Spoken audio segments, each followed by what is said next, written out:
I'd like to remind everyone to please silence their cell phones. And tonight's meeting is being live streamed on Ukiah Unified's YouTube channel. The link's accessible on our website. And please keep your microphones on so that you're picked up on the video feed. If audience members would like to address the board, please fill out a public comment form. There's ones for items not on the agenda and items on the agenda, and you can give it to Debbie over here. Public comment is taken for items not on the agenda at the beginning of the meeting, and public comment for items on the agenda is taken at the time of the item. So, could we all stand, please, for the flag salute? I pledge allegiance to the flag of the United States of America and to the republic for which it stands, one nation, under God, indivisible, with liberty and justice for all. Superintendent Cuban, is there anything to report out from closed session? Yes, on item B8, the board took action to deny a leave request for a classified employee. The vote was roll call 6-0. And again, on item B8, the board took action to approve a leave of absence request for a classified employee. The roll call was 6-0. Thank you. Is there a motion to approve the agenda? No changes, correct? I so move. Second? Second. All in favor? Aye. Thank you. Student advisory report. Before we start, this is maybe our last meeting with Alexis, who is graduating and going to Cal Poly, correct? Yes. Do you know what you're majoring in? No.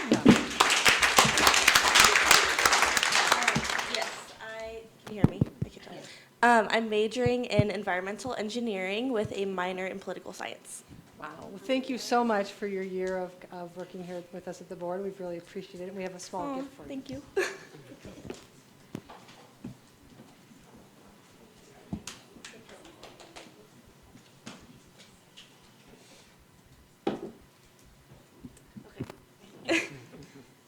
So since our last meeting, at the high school we did have prom. It ended up happening. We were kind of scared because it was rainy that day. But that was on the 28th, and it was at Red Barn Ranch, and it was really successful, and it was great. And then also we had an Earth Day, Clubs Day celebration, so that was really fun, and we kind of try to do that every year to honor the Earth, celebrate Earth Day. And this week and next week at the high school are the AP tests. So if you see any stressed out teenagers, that's probably why, myself included. Coming up next week is ASB elections, where my replacement and many other positions will be filled. And the senior trip to Santa Cruz is next Friday, so we're looking forward to that. We do have a Clubs Day coming up. It's the last one of the year on May 25th. And that night will be Mr. Wildcat, which is a tradition that we're bringing back. The last time we did it was my freshman year. And basically it's like a male beauty pageant contest, and it's really funny. It's like not really serious, and it's just like a fun way of, I don't know, spending some time. I don't know, it's really fun. We also have on May 29th, the physics classes are doing the boat races, which all of the physics classes, AP and non-AP, kind of form some teams, and you have certain requirements. You have to build some boats, and then they race in the swimming pool. And you get extra credit if you win and stuff like that. So it's really fun. And then MORP is on June 1st, and again the theme is Woodstock. And then our underwater robotics team, led by Miss Upton, is going to Boston at the end of May for a competition. And that is all. Thank you very much, and good luck with your next 4 years. Thank you. So we're going to move our leadership team report up because of a conflict. So I know Mr. Barrett's out there somewhere. It's you. Okay, thank you. So I have the leadership report tonight, and I have 3 slides. And they are coming up right now. Our first slide, go ahead. No, I was going to just thank the IT department for hooking this up quickly. We didn't give them the advance notice. Sorry about that. And thank you for being so accommodating back there. Appreciate it. they're all great. They Thank you are again. great. So a couple of things I want to talk about Pomalita. This is a results slide graph about our Read 180 program. I think later on tonight you may be looking at a second reading teacher for Pomalita. This is the progress that the students have made in the Read 180 program that we have right now. So if you look at it, so these students, again, just as a reminder, we have about 60% of our students come to our 6th grade 2 or more years below grade level. And so we're looking at how do we get these kids that are having real trouble with reading, how do we get them to grade level, or at least make more than 1 year's growth. And if you look at this, if again, over half of our students have shown a year or more growth. So if you look at the pie chart, we have so the whole blue, red, and yellow side are showing 1 year's growth or more. Blue is 2 years growth, and red is 1 to 2 years growth. The under 1 year's growth, because we have kids going at different times, they haven't had the entire program or they've missed part of the program. So that's why we have kids that aren't showing as much growth or showing no growth. Those might be students that just started last week. So we use our benchmark assessments and our other assessments that we use to identify students throughout the year, and kids move in and move out. So if a kid's showing great growth, I just looked at one today that has made 3 years growth in the amount of time that he was in, and he's at grade level. The teacher was almost in tears, the 6th grade teacher, because he was so far below grade level, having care teams and things like that. He's an 8th grader, he's at grade level now. So those are the kind of success stories that we're getting with our Read 180 program. Again, these students are students that are really struggling. They may come to us in 6th grade with a 2nd or 3rd grade level reading. So showing 1-to-1 growth is really exciting, and showing more than that is great. So anyway, going on, most of the students who have not shown growth do not read independently. So there's 3 parts to the Read 180 program. There's a computerized part, that's the Read 180. There's reading with the teacher. So the teacher sits with a small group and reads with them. And then there's an independent portion. That's where the students fall down the most on, is the reading independently. So that has an effect on the ones that show no growth or the one under 1 year's growth. Again, most of these students haven't taken their reading inventory for this last quarter, so they'll be taking that in a couple of weeks, and it may show even more growth. So exciting stuff. It's really, really an exciting program, and the teacher does a great job. It's Leah White, and it's really exciting stuff. Questions? No? Okay, yes. When you say they're not reading independent, does the independent reading taking place at school? It does. Okay. Another element we're trying to push for is independent reading at home.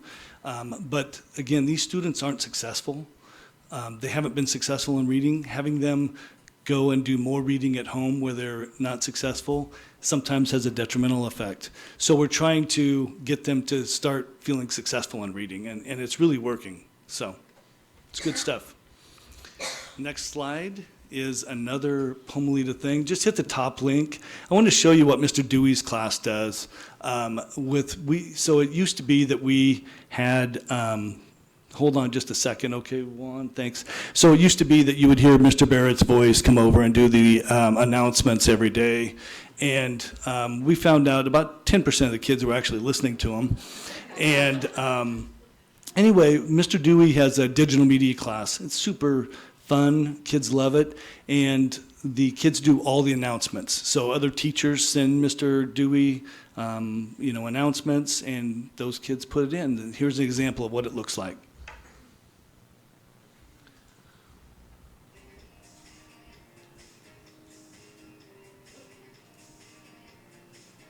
Good morning, Pomalita. Today is February 21st, 2018. You can order your yearbook from the office in room 101. Yearbooks are still $25. This will be the last week you will be able to personalize your yearbook.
So that's put out on our parent page, so parents can watch it too to get what's going on. And it's a fun thing. And there's a couple of other ones up there, but we can move on since you guys have a busy night tonight. Good morning, Purple Leader. That sounds like my son. 2018. 5 o'clock, 8:30. Some of these guys are real hams. That may have been a board member's son. That may have been. The last thing I want to talk about is the leadership portion of things is really what the district is moving towards and implementing with PBIS. The middle school, Pomalita, and the high school, the two bigger schools are probably the last ones to really start implementing and moving in PBIS direction.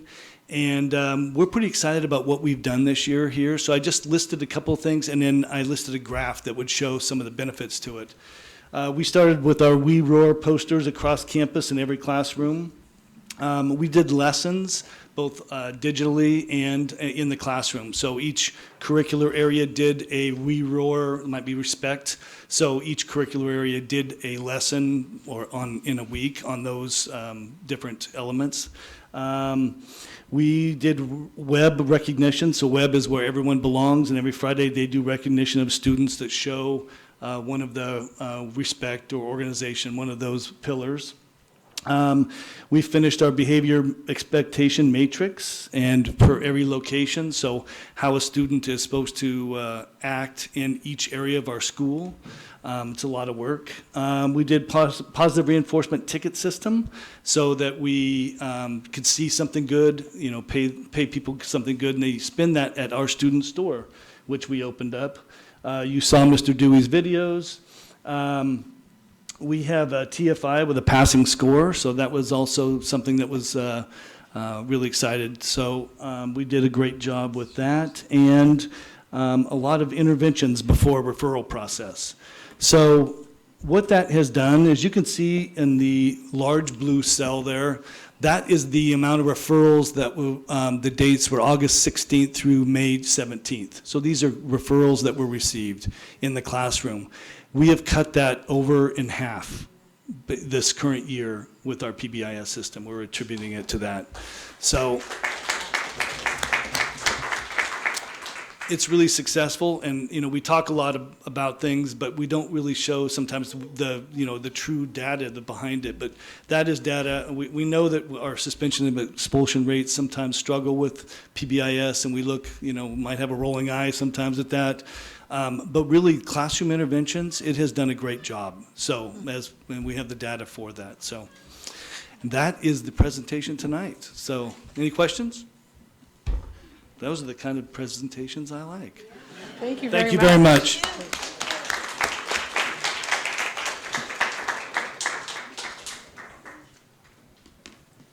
This one too?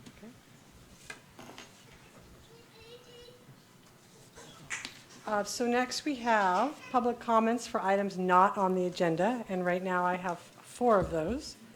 So first, let me give you your reminder.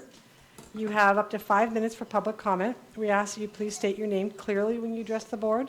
Nicole Glinsers, right here, will set the timer for 5 minutes. If you've not completed your comments when the timer rings, I'll ask you to please stop. Oh, 5, another one. You may leave any written documentation you have with Debbie or Alice. Speakers are cautioned under California law, no person is immune from liability for making intentionally false or defamatory comments regarding any person simply because those comments are made at a public meeting. So our first speaker is Richard Rhodes. If you could come up to the podium, and then next will be Kathy Hessam.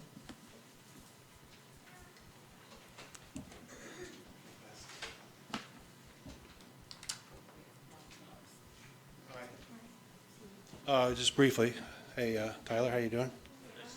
Nice to see you too. Hey, so I put some notes down today. I've been thinking about something for a while, and so I'll just let you know. My name is Richard Rhodes. I live in Redwood Valley. I went through the fire, and for that reason, I need to use paper notes. I don't clearly keep thoughts in my mind. But anyway, let me get going on this. I assisted Brad McClanahan. Is that okay to use his name as a coach? All right, I'll leave it at that. For 3 years, for the junior varsity soccer. And the first year I worked with him, we identified some issues, and I was kind of pleased to see these same issues that popped up on the board here. One issue is that we found that students are not ready to do the work, the homework, the schoolwork when they come to play soccer. So the first year we lost quite a few players. And secondly, we found out that the students that come as freshmen for the first year are sometimes in the wrong class. Maybe they're math kids and they're in algebra, and we found a lot of these kids that were really struggling with their grades. The third thing that we found was for the sophomores, is the sophomores would continue in a sequence of classes, would complete a grade, a class, and then be incapable of continuing with it. For instance, if a kid got a C or a C minus in algebra, second year then, or his third year, going off into geometry, and he would fail. I think that these kids believe that if they get a 2.0, that's going to make them, ready to take the next sequence in classes. So anyway, this year the team was comprised of 27 boys, and we had 3 of those boys only that were struggling throughout the year, and I think that was pretty good from where we started. Also, so I want to talk about this team. This team went to mid-season as an undefeated team, the JV. That's the first time that's happened in the Ukiah history since I can remember. And about halfway through the season, the varsity coach decided to take 2 of the players off of the team. The varsity was not doing as well as we were. Matter of fact, and it really doesn't matter whether they were winning or losing, but they were not winning. And we had a chance to go the entire season and make history for the team. I explained to the athletic director, sent him emails. I objected to the pulling of the players off the team. And I basically was told that, well, that's just the way that it's going to happen, that varsity is what's happening and JV is not what's happening. I disagreed to that on many occasions. I was confronted by the varsity coach prior to one of our games at Ukiah, where we had a kind of an argument going for quite a while. And he told me basically that I hadn't shut up, that I was done coaching at Ukiah. And so I just persisted. So I guess I'm done with coaching at Ukiah. I persisted, and I asked him, what do you think about the other boys? How about the other 20 boys on our team, on the JV team? What do you think about those? What should I tell those boys about what you're doing to their team? And he told me, he says, those boys don't matter. All right, so the reason I'm here, I guess, is because of that attack on the boys that I'm supposed to take care of, that you've entrusted me to take care of, and the attack on me personally. And as things progressed, the season ended, and there was my coach asked me if I would like to help him the following year on what's that? Oh, varsity. All right. If I have 1 minute. All right. So let me just jump to this because you're going to cut me off here. This has to do with the selection a lot of how the replacement for that varsity coach was made, and I believe it was made in an unfair fashion. I believe that the board was selected. This one coach was on that board. I think the person who was selected eventually, I think, is the employer of this man. But I guess the point I'm making is I think that this coach, my coach, was disrespected in a fashion which is shocking to me. And I kind of finished this whole 4 or 5 pages off with basically talking about teachers, and I don't know exactly how to deal. I don't know how exactly to deal with. That's time. Excuse me. I don't know how to deal with this, but I think to myself, the question is what must an instructor feel like after going through such an experience, and how does it affect you? How does it affect the motivation as an instructor, and not just any instructor, a good teacher? Mr. a Rhodes. respected teacher, and does it make the person feel any better after doing so well for so many people to be so marginalized? And I guess the question that comes to my mind, is what's the natural recourse? And perhaps in this situation, as in many situations where judgment comes into play, there is no recourse. There's just Monday. How many times does this sort of thing happen at the high school, at the middle school? And who raises the teachers' voices and hears them and feels their pain? And I think no one does. And I think it's the way the structure is set up. Mr. Rhodes. I guess, yes. I'm sorry, that's me over here. I'm going Oh. to need to end this, but I want to tell you that we don't respond because it's not on the agenda, so it may seem awkward, but we're listening. Right. And I would like to suggest that you follow the complaint procedure and that you call the Ukiah High School principal and. I don't, it's not a complaint I have, and I know you don't do that. And I just have one sentence left, and if I could, if you give me another minute, and I'll just get out of here, and I'll go down the road, and I'll never bother you again. Is that okay? I have to take the. He's welcome to submit his comments. Yeah, you can. Yeah, and I can submit these You can pages? submit those All to right. Debbie and she'll. be Well, anyway, back so to the us. thing is I'm feeling for my coach, and I'm feeling that he is a great guy, and he's a great instructor, and I think he was marginalized, and I don't know how you get up every day and you go back to work and do this, but he is doing it. And so the thing I said, that if this would happen to me, I would be down the road, all right? I would be long down the road, and I am down the road. And So if thank you very much. And if you'd like to leave your comments I with will. Debbie or Alice, she'll make copies right over there. Okay, next Kathy Hessam, and then next will be Marissa Sizemore. Good evening. First of all, I'd like to thank all of you that came to our open house last night. I appreciate you taking your personal time in visiting and seeing the magic that happens at Grace Hudson Language Academy. And regarding the magic that occurs, it's due to the hard work of all the staff at our school. In fact, we are the first school to apply for the gold standard in the PBIS recognition for the state. Yay! So, happy dance. And the hard work of our staff makes Grace Hudson a safe, warm learning environment for all of our students. And recently, our school was directed to make personnel cuts, resulting in losing 2 PE aides. This brings the number of aides down to 3. And our certificated teacher, Brett Morton, and 2 more aides, Keith Lincoln and Jovita Garcia. We have 4 kindergarten classes, 3 kinders and 1 TK class. At the beginning of the year, my TK students are 4 years old. They are distracted. They're not aware of their spatial relationship in their world, their influence upon others. They haven't even learned the school rules yet, or even how to listen to someone who is talking to them. When they're being spoken to, it's like herding cats, and you've heard that before. And it's been suggested, because there's only 3 PE teachers and 4 classes, that my TK class be split up into 2 groups to be shared between the other kindergarten PE classes, raising the number from 24 kindergarten students to 36 TKK students in 1 PE class with 1 teacher. Even if we split my students into 3 groups, the class size would still be 32 students. This won't work. This is not safe. My students need to be sequestered away in the kindergarten yard for a few months by themselves, nearby to the bathrooms, because when you gotta go right now. There isn't any time to get permission from a teacher and find a friend and then run up to the D-wing bathrooms.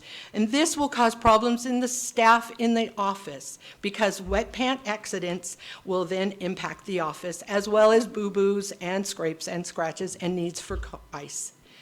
Regarding being split up, my students need to form a sense of class community together.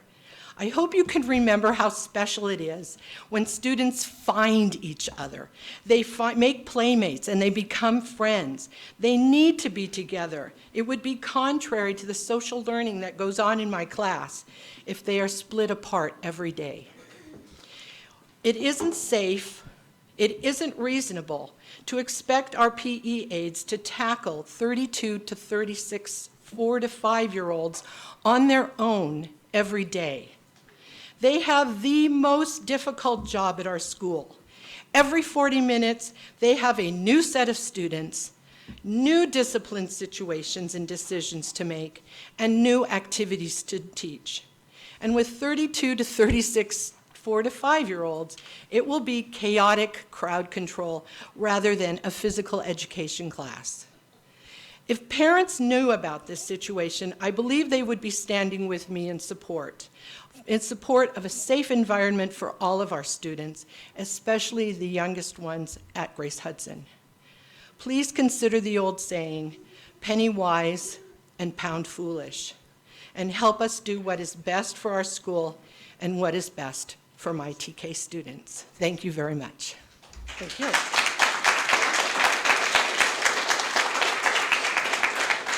So Superintendent Cuban will follow up with Grace Hudson staff to talk about the ratios across the district, the PE ratios.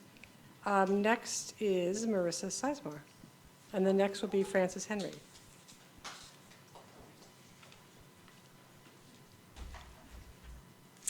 Hello, everybody. Good evening. I'm here to share with you that May is Better Hearing and Speech Month, and 11% of children ages 3 to 6 have a speech, language, voice, or swallowing disorder. Almost 15% of school-aged children are experiencing some degree of hearing loss. And communication disorders are among the most common disabilities in children nationwide. Communication disorders are treatable, but timely intervention is important. And often parents and teachers alike don't know the signs or are less aware of the signs as we would like them to be. Untreated speech, language, and hearing disorders can lead to problems with reading, writing, academic success, social interactions, behavioral problems, and more. These disorders are highly treatable and in some cases even can be reversed or prevented. So my message and our message as speech language pathologists to parents is, if you have any concerns, please don't wait. Don't wait and see if there's a change. If you have concerns, trust your instincts. Get it checked out. Hearing disorders are evaluated and treated by audiologists. Speech and language and communication disorders are evaluated and treated by speech language pathologists. And I prepared for you some information that I wanted to share with you, board, just to further your knowledge. This first thing is nuggets of knowledge that I passed out to all staff, and I'm continuing to pass out to all staff at the high school. This second packet is from ASHA. May is Better Hearing and Speech Month, with a lot of information about disorders in children, including hearing loss and ways of preventing hearing loss. And then this last packet is what is speech language therapy, because it is often a misunderstood area that we as speech language pathologists work in the schools and want to make sure that you know what we do and how important we are to the success, the academic success, the behavioral success, the social success of all students. So thank you very much for your attention. Thank you.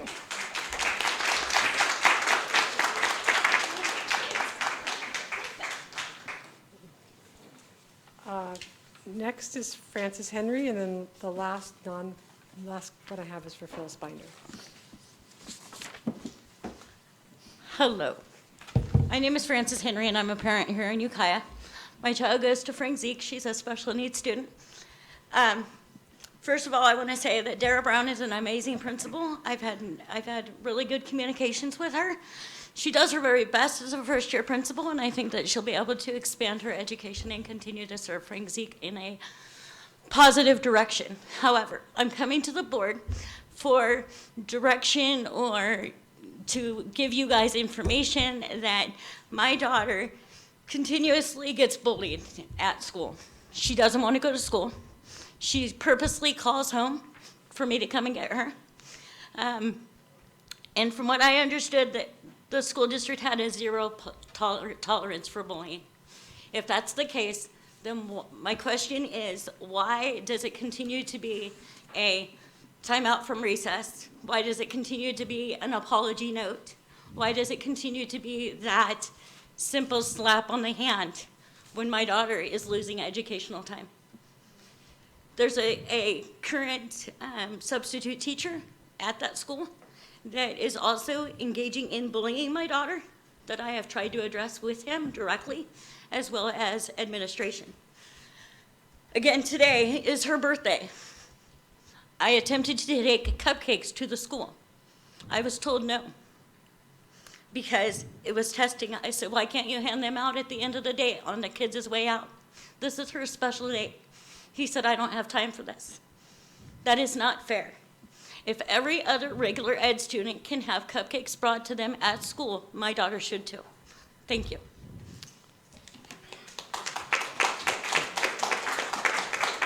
Thank you, Ms. Henry, and we will be following up with you with Nicole Glenser. Thank you. Phil Spiner. Good evening. It's an honor to be here. I'm speaking on behalf of an advocate for Mother Earth, and I've written this for suggestions for the general plan, for the plan, and I just feel like I need to speak my word tonight regarding the waste and recycling policies of this district. And I'm not pointing the finger at anyone. I just wanted to make a point that we could do better, that as teachers and people who are influencing, maybe the greatest influence on our students' minds and attitudes come from the classroom and what the teacher does. And if we are not talking about recycling or presenting recycling units next to our garbage cans, or presenting everyday packaged foods that we have to throw away cellophane and plastic straws and plastic forks every day, over 500 forks, or probably more, much more, then we are giving a message that it's okay to do that. And I would just hope that this district could rethink how we can make it better for our planet and how we could help our students prepare for their future, when there will just be too much plastic in this world for our planet to handle. And I wrote some notes, but of course I'm not following them.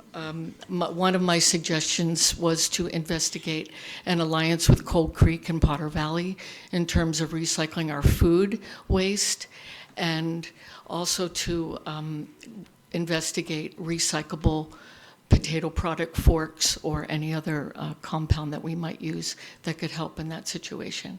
But I feel if we're not doing it as teachers, the students are not going to understand what their futures hold. So thank you. Thank you very much.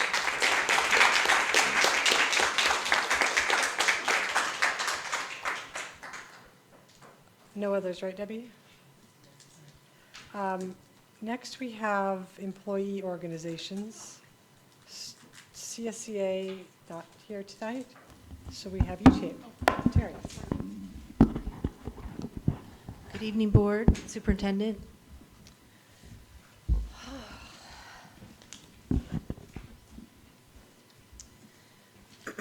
As teachers walk out of classrooms across country, Ukiah Teachers Association has continued to stress to the school board and to administration the importance of valuing our teachers here locally. I think I stress that almost every single one of these meetings. These teachers are getting national attention and shining a spotlight on the crisis of an underpaid and undervalued profession. Nearly 1/3 of our 331 members who are either first or second year teachers in our district. We know statistically that 50% of teachers leave or quit within the first 5 years of teaching due to the stress of teaching, the lack of adequate pay, and oftentimes dismal working conditions. Teachers today have answered the call for more rigor, more testing, more accountability, ever-changing curriculum, and additional programs. We've also been responsible for a deeper level of social emotional expertise. The call that has not been answered in our minds is the one to value teachers like other professions. You can't put students first when you put teachers last. UTA feels that the UUSD school board has all of the power to listen to teachers and show them that they are valued. When approached with ideas on how to attract and retain employees, our school board believes teachers have already received substantial raises in the past, and therefore have shown teachers that they are already valued.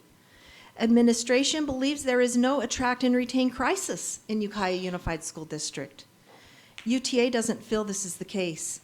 In the past 4 years, we were able to get a raise for more work by adding another work day to our work year. We also gave up one of our PLCs. We don't feel like that's a real raise. We're doing more work for more money. But yet, in the same board meeting last month, I heard a board and administration say that it was so important to attract and retain a communications director that they had to pay them almost as much as a teacher makes after teaching for 25 years. Through negotiations, we've been able to secure slight raises. We want you to get creative. We want you to use some of the supplemental and concentration grant funds to attract and retain teachers to our school district. I've been out to schools and talking to new teachers, veteran teachers, teachers in the middle of the road. Some of those teachers can't afford to get married. Some of them can't afford to have children. I've never known that before. I was amazed when I heard that. When we look at the numbers of teachers across Mendocino County, and we include our nearest neighbor, Lake County, we see that Konocti Unified's beginning teachers are making $46,125. Their veteran teachers make $86,611. Their health insurance cap is much higher than ours. Theirs is $19,918. Ours is $7,000. That puts us not in the top, not even in the top 5. As far as new teachers go, it puts us near the bottom. As far as veteran teachers, we're about 7th. UTA commends Konocti's superintendent for a creative solution to attract and retain teachers with their supplemental and concentration grant funds. They're rewarding teachers for staying in their district. You put all of this work into all of the professional development that you have us do for those extra days, but then you're losing teachers after you've put all of that work in there, because you can't attract them or retain them.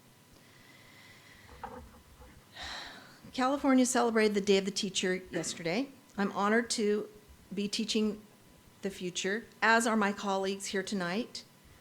We're just asking you to be creative and think about teachers, because like I said before, if you want to put students first, don't put teachers last. That doesn't make us feel valued. Thank you.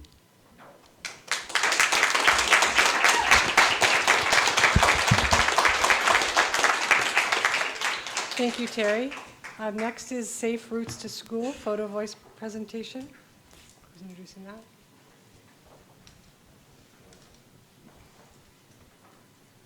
Good evening. I have the great pleasure to introduce 3 of our students who've worked with Meredith Reinhardt on a one Photovoice around safe routes to school.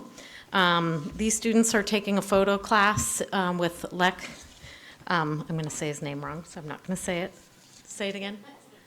Thanks. And we're really proud of them today to come and share the information about their experiences as they travel to and from school. They've shared this PowerPoint with MCOG, Mendocino County of Governments, and they're also going to be sharing it with another group that I'll let Meredith introduce.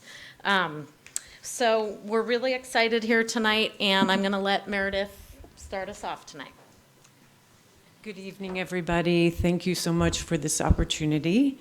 And the third presentation will be happening after school is out, and the students have made a commitment to present to the Traffic Engineering Committee of the City of Ukiah.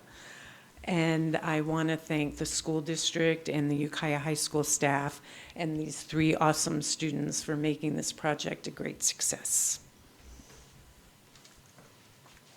So hello, my name is Amanda Reardon, and I'm a junior at Ukiah High School. And I guess I'll just start with my first slide. Let's see. Okay, so I did my route to school and a couple of my kind of outside of school activities. So in this first one, These pictures are showing the crosswalk on Despina, which is right next to the high school.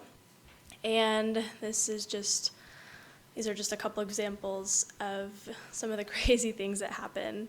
So in this first picture, the girl in the crosswalk almost got hit by that Suburban. And in the next picture, it shows one of many drivers who refuse to pull over and let their children out on the side of the road, but they stop in the middle and back up traffic, and it creates a pretty long line behind them. And in the third photo, I'm not exactly sure what that truck was doing, but he pulled over in the red, and it causing some confusion, but also it makes it hard to see any students that would be crossing on the other side of him. And so these may be a little tough to see, but this is the North State Street off-ramp in the morning at around 8 a.m. and it can get very backed up. It can go all the way onto the freeway. And so in the first picture, there is a car that went in the left-hand turn lane and bypassed the long line, and then instead of turning left, they turned right along with the person in the right-hand turn lane. And that is not only illegal, but also dangerous. And in that second picture, it's, yeah, like I said, it's hard to see, but they did turn right. And so this is a typical afternoon for me when I'm coming home from school. And this is, again, on Despina. And as you can see in the first photo, there are tons of cars who line up on both sides of the road, and it makes it really difficult to see any students that are trying to cross to get to their cars on the other side of the road. And this was actually one of the causes of a student getting hit last year. And it's a little disconcerting as a driver. You know, I have to look and make sure that there aren't any students waiting or trying to cross. And in the second photo, this is right after school is out, and the students just stream across that crosswalk on Despina. And the drivers get really impatient with that because you can be there for minutes at a time. And so sometimes if there's a small gap, drivers will take it, and even if there are students still in the crosswalk, and that's really dangerous. And so this is why I think that at least that crosswalk, or even more, should have a crossing guard to not only keep the students safe and, you know, maybe group them up while also regulating traffic flow. And I think that would really help both in the mornings and afternoons with student and driver traffic. So this is my personal exercise, and I live near Parducci Winery, and so I ride my bicycle up to the dam, and in multiple places there is either a very small bike lane or a lack of one. And luckily I have a mountain bike, so I can go off-roading if I need to. But there's also the issue of trash cans. And so when there is a bike lane, on certain days the trash cans will take up that lane, and it is sometimes dangerous for me to try and go around them because there can be two cars passing at that same time, and I either have to stop and turn around and hope there's no one going, or yeah, I just have to kind of hope it works out. And so this is Frank Zeke, and in the first photo they have a crossing guard there, and I talked to her for a couple minutes, and she was telling me how she kind of runs the morning traffic and how she has seen a big improvement in safety as well as congestion. And then in the next two photos, Frank Zeke has implemented a new program called Walking Wednesdays, where they ask that any kids who live nearby or who are able walk to school. And so they have 4 designated points where the kids can meet up with staff from Frank Zeke, and that staff will kind of escort them to school. And And so parents as well have been participating. And overall, so far in their program, it's been a great success. And so I think that's a really good thing to see. Thank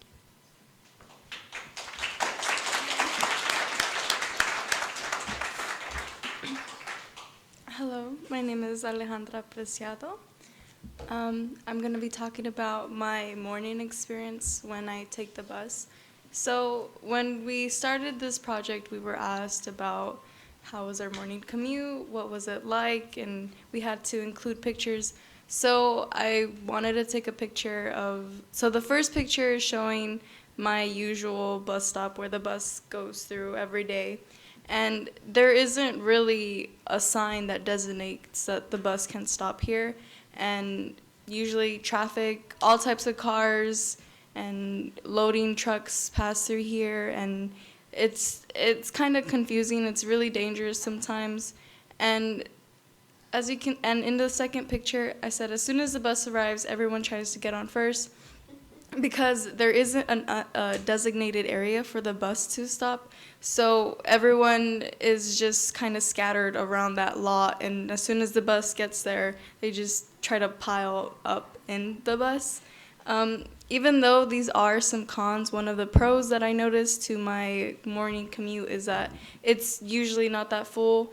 Last year when I was taking the bus, I understood that the bus driver had to pick up many kids at once, so it was very full, and sometimes we had to sit 3 to seat, which isn't very comfortable.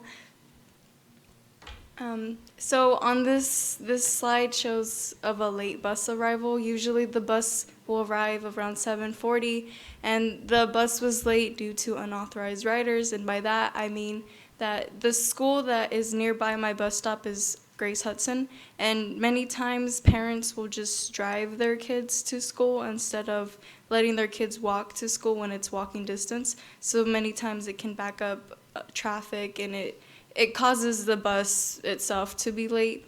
And when the bus is late, it just makes our commute late to school. I also wanted to talk about traffic. When we're on the bus, it's not only just other cars that we have to worry about. We also have to worry about bikers and maybe kids who just randomly decide to cross the street because everyone's in a hurry. The most where I see is where traffic gets the most dangerous is in the intersection of North Bush Street and Low Gap. And that's in the second picture where the truck is kind of backed up because they're trying to turn, but there's too much traffic. And in the third picture, I tried to show how much traffic was in front of the bus. And that's sort of my experience with this.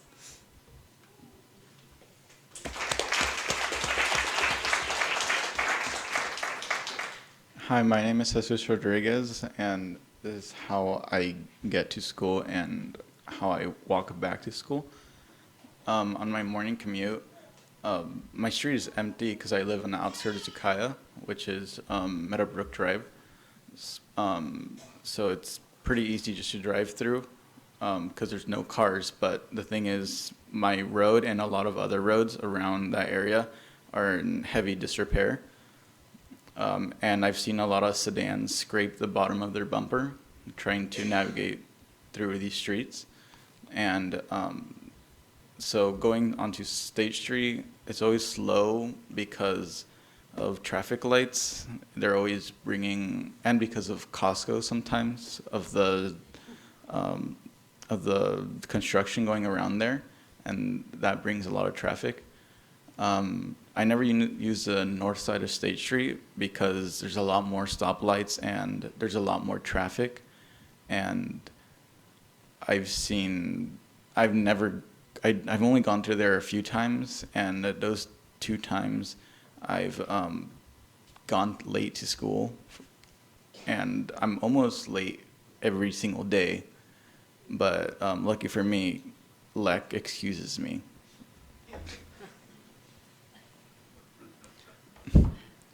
I always turn onto Oak Street because there's no traffic. There's only a few pedestrians crossing, and there's no blind spots for those pedestrians.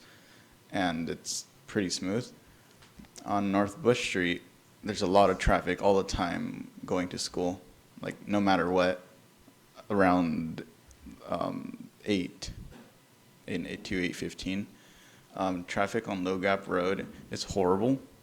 Like after, depending on the time, so around 8 to 8:15, there's always a lot of cars, even because there's only 2 ways to get to school, and those 2 ways are always blocked up. And I've seen many car crashes happen because of it.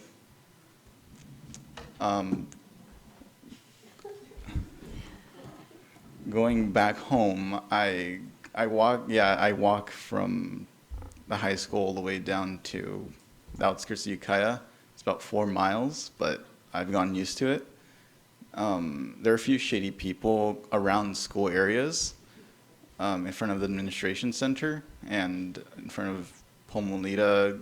There's people watching kids play soccer or soccer practice, but they stand there for hours, and it really worries me sometimes because there's been a few abduction attempts in the past years, and it's gone to the point where when I was in Pomolita, they always called our houses telling us that there was an abduction attempt. And then going forward, on the one-ways where the space building is, it's really it's a big blind spot, and nobody stops for pedestrians such as me. And because there's no stop signs, or slow down signs, and I pretty much almost get hit every day. And sometimes I just have to wing it and just run across, even if I stick my hand out and wait for a car to stop. And Doris Street is probably the mellowest street to walk on at any point of day, because all the people there are pretty nice. And yeah. And thank you for your consideration.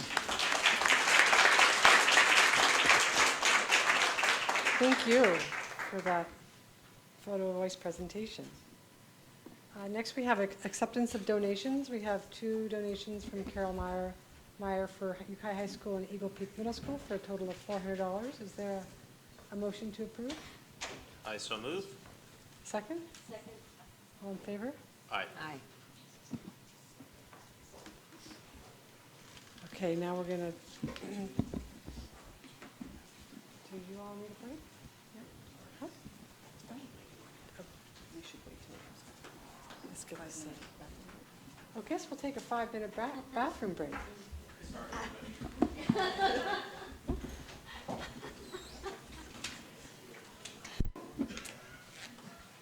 So next we have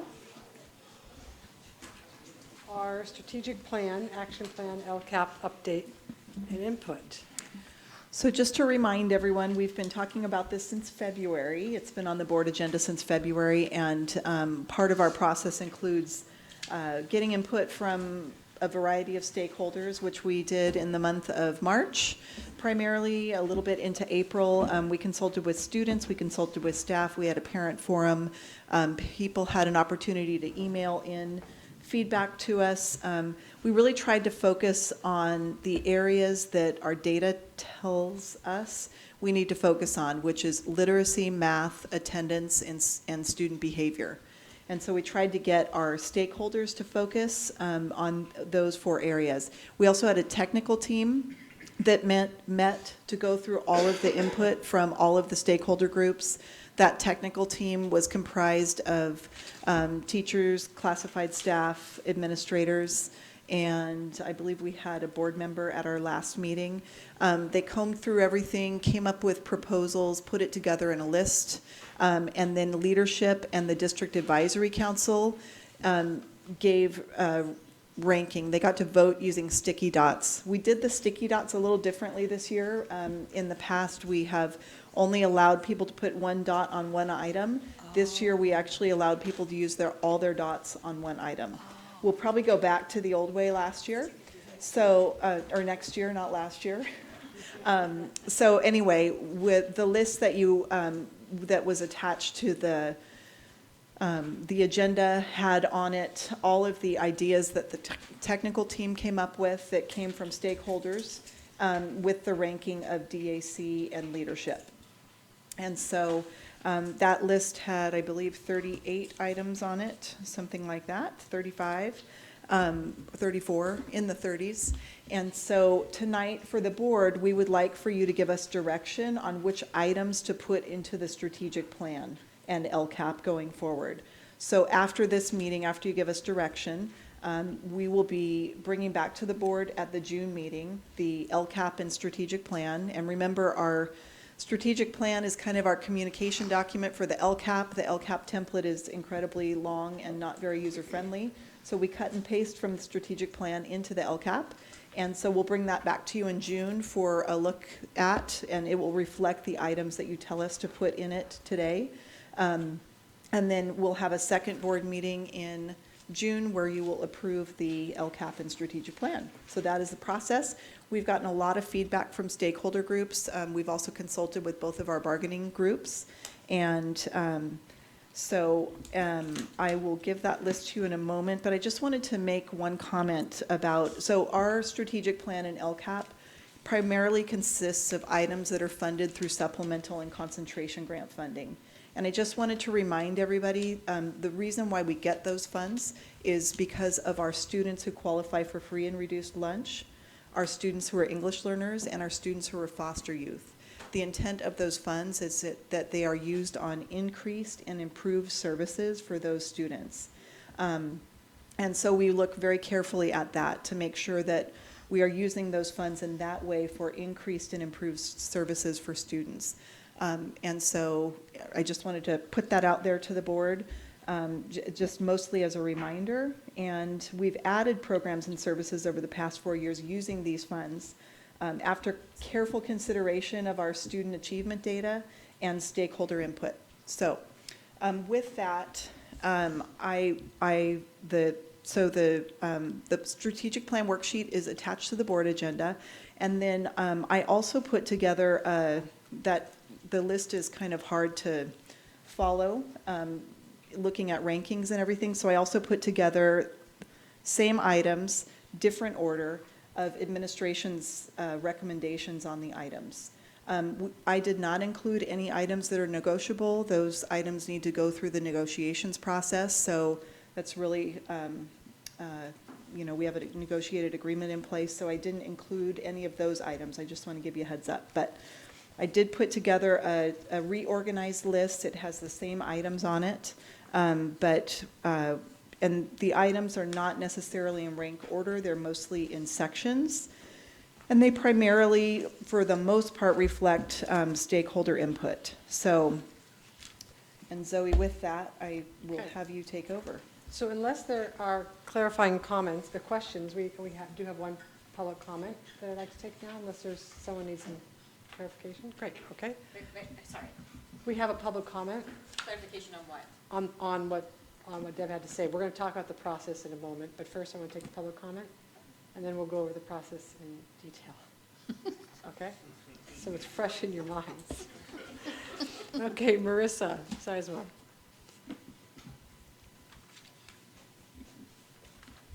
Hello again. I think I just wanted to show a little bit of support for what Terry was saying earlier, and our belief that there is a way to be thoughtful and creative about how we spend money to really encourage that the best and the brightest are brought to our district. Obviously, the people who are here really want to be here, but I do have to tell you that there are people who come here and leave after 5 years, get their teacher loan forgiveness from the federal government, and move on to a school district that pays higher. It has happened. I'm sure it will continue to happen. It's just the state of the world that we are in a teacher shortage situation, and people have choices, a lot of choices. In my field in particular, last time I checked EdJoin, there were about 600 speech-language pathology jobs in schools across the state, and ones very nearby to us paying about $25,000 to $30,000 more per year. So it would be very easy for all of your SLPs to pick up and get a job somewhere else, and what would we do? So it's something to be thoughtful about and considerate of when we move forward and working to try to think about ways to both bring new people in, but make sure that the ones that are here want to stay and want to continue to be here and feel valued and feel supported. I think that's it. Thank you. Thank you for the thought that you put into the work that you do. I know it's not easy. Okay, so I asked Deb to reorganize this because there's so many items on here, and it was hard with all the different rankings. Yeah. Can I make one more comment? Of course you can. Not to Marissa, I appreciate you being here, but just, I've done some research in the last couple of weeks about the use of supplemental concentration grant funds. There have been lawsuits filed. LA Unified, there was a lawsuit against LA Unified on their use of supplemental concentration grant funds. They had to pay back $150 million. There are letters that are being sent to school districts from the ACLU regarding these funds. I really want to make sure that we are very carefully using our supplemental and concentration grant funds so we don't become one of those districts that could have a legal problem in the future. So I talked about the purpose of those funds, and as I learn more, it's just, we should be creative, but we should also be super careful.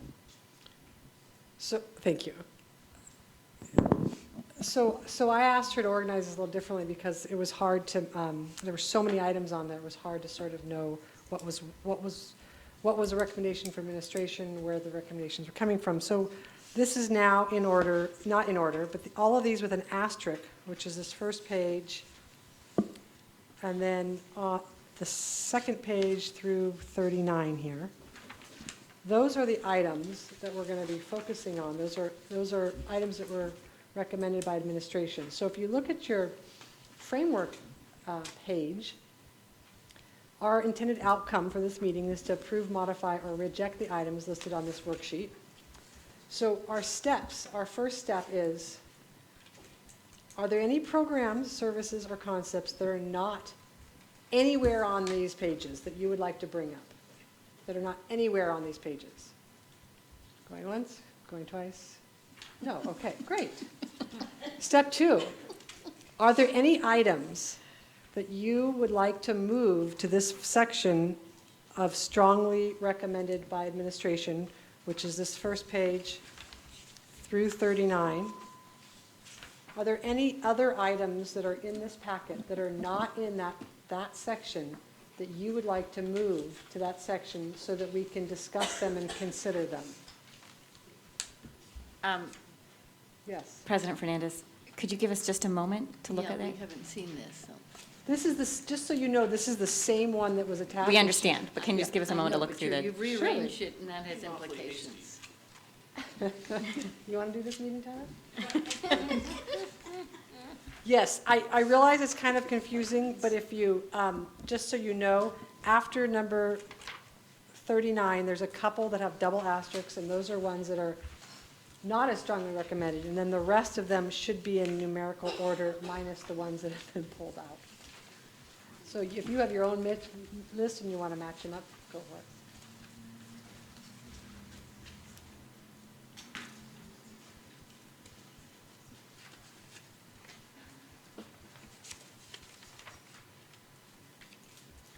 Do you think this can focus that way? It's kind of hard to read it, don't you think? Can it be zoomed in, do you think? Oh, Nicole, did you give us our time? Is it up? Oh, that's better.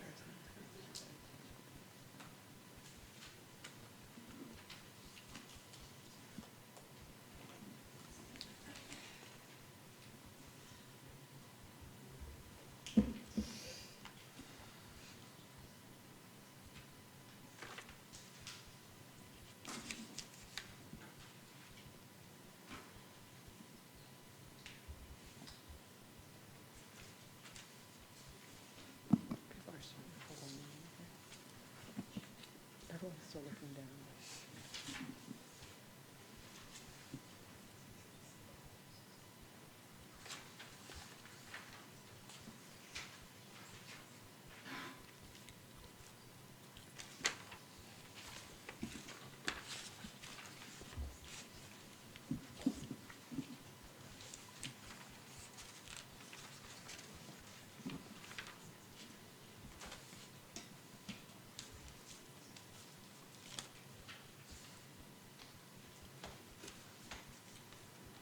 we ready?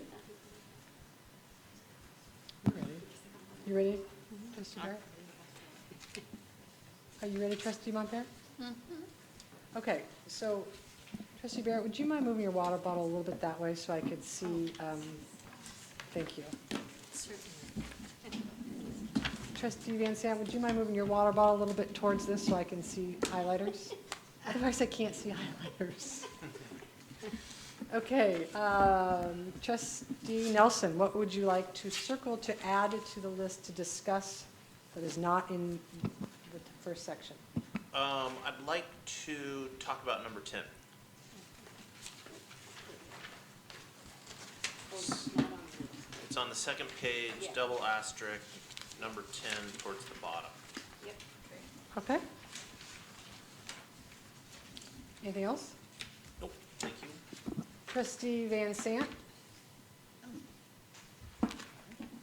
I'd like to talk about number 19, which is on the second to last page, and number 26, mostly because I want to understand better what those ideas were. I don't necessarily want to vote for them, but I want to understand them. Okay. 19 and 26. Okay. Any other ones, Trustee Van Sant? Well, are we talking about all of the single-starred ones, or do I also? No, we're going to do that in step 3. So you want no? Hold off on that one. Okay. Trustee Barrett? I'd like to talk about number 28, 28, is that on the, second page, front. okay. Anything else?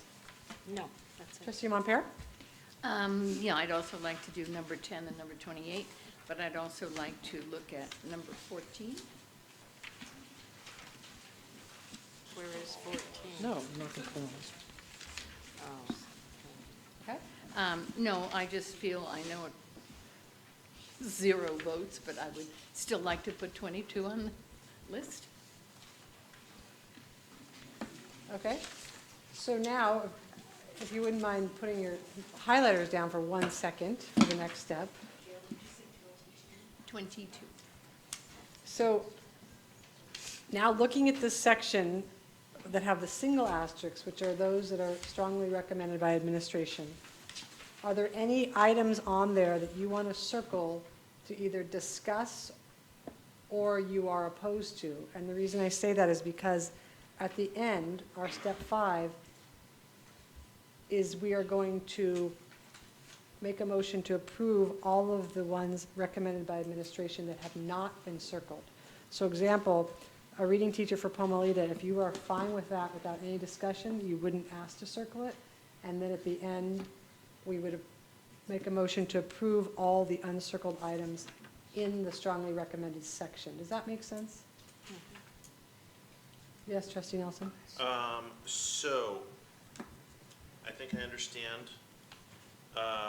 If there's a miracle and everybody says, yes, all the first asterisks, the single asterisks are great, do we know what that number amounts to? And if memory serves, we have approximately $600,000? 611,000, and the single asterisks add up to 525-ish. I'm going to calculate it for certain right now. Okay, and then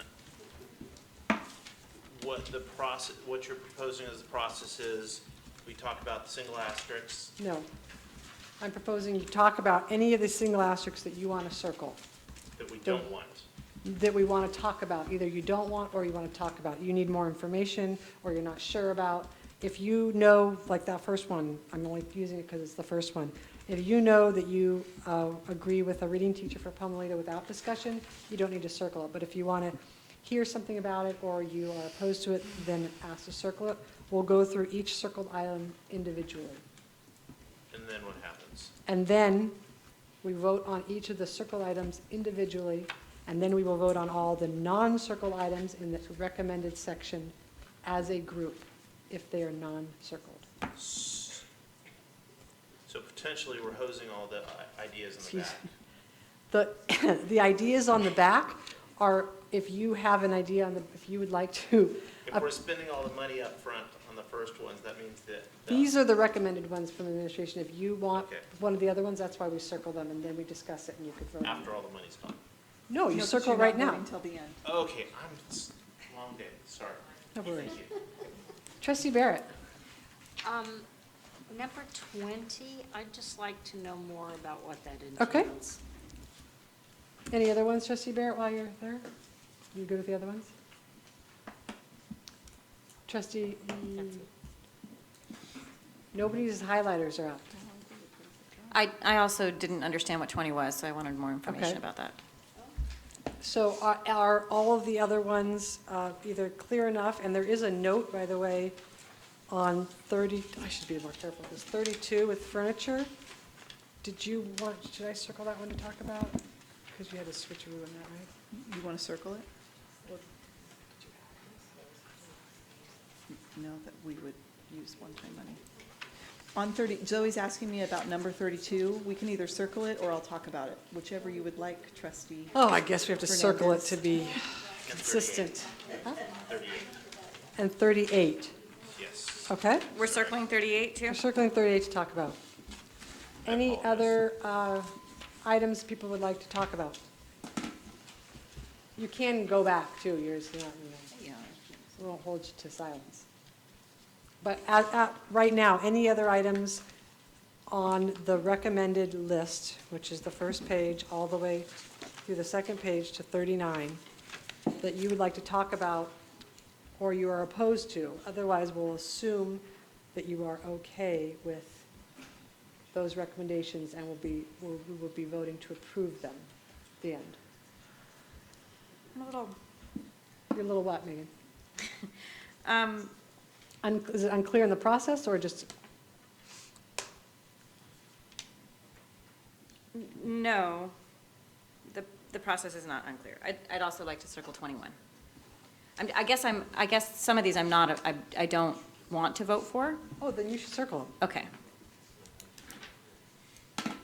Because you're not going to go one by one and No, call. we're not going to go by one if they're not circled. So if you have a question or a problem with any of them, then you should circle them. Okay. So there's an intention on voting no on any single item. It should be circled. Yes. Okay. Anything else you want to circle? That's not already circled. According to mine up here, we have 20 and 21 on the first page that are circled. Second page, we have 32, 38 that are circled. Those are from the strongly recommended by administration. And then ones we'll also talk about will be 10, 28, 14, 19, 22, 26.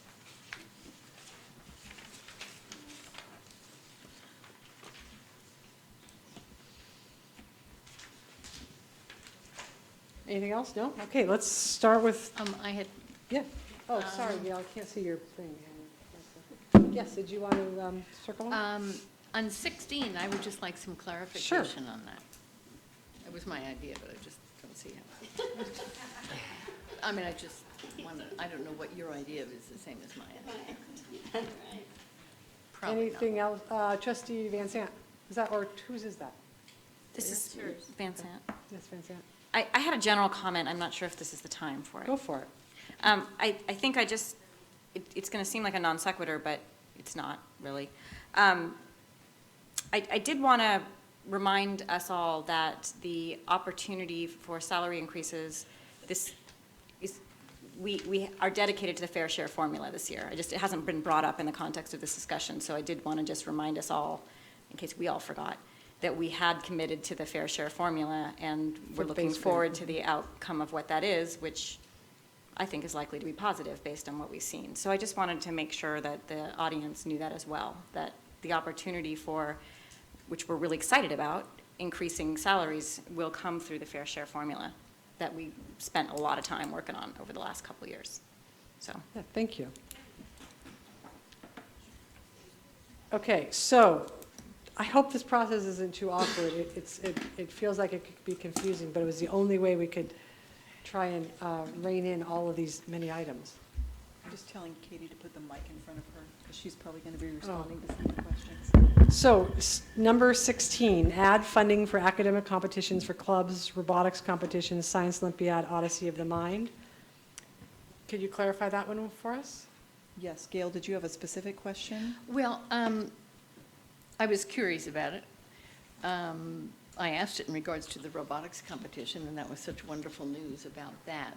But I was just curious, well, it's probably premature to think about how it's going to be administered, but also whether it would be for things that are open to every student in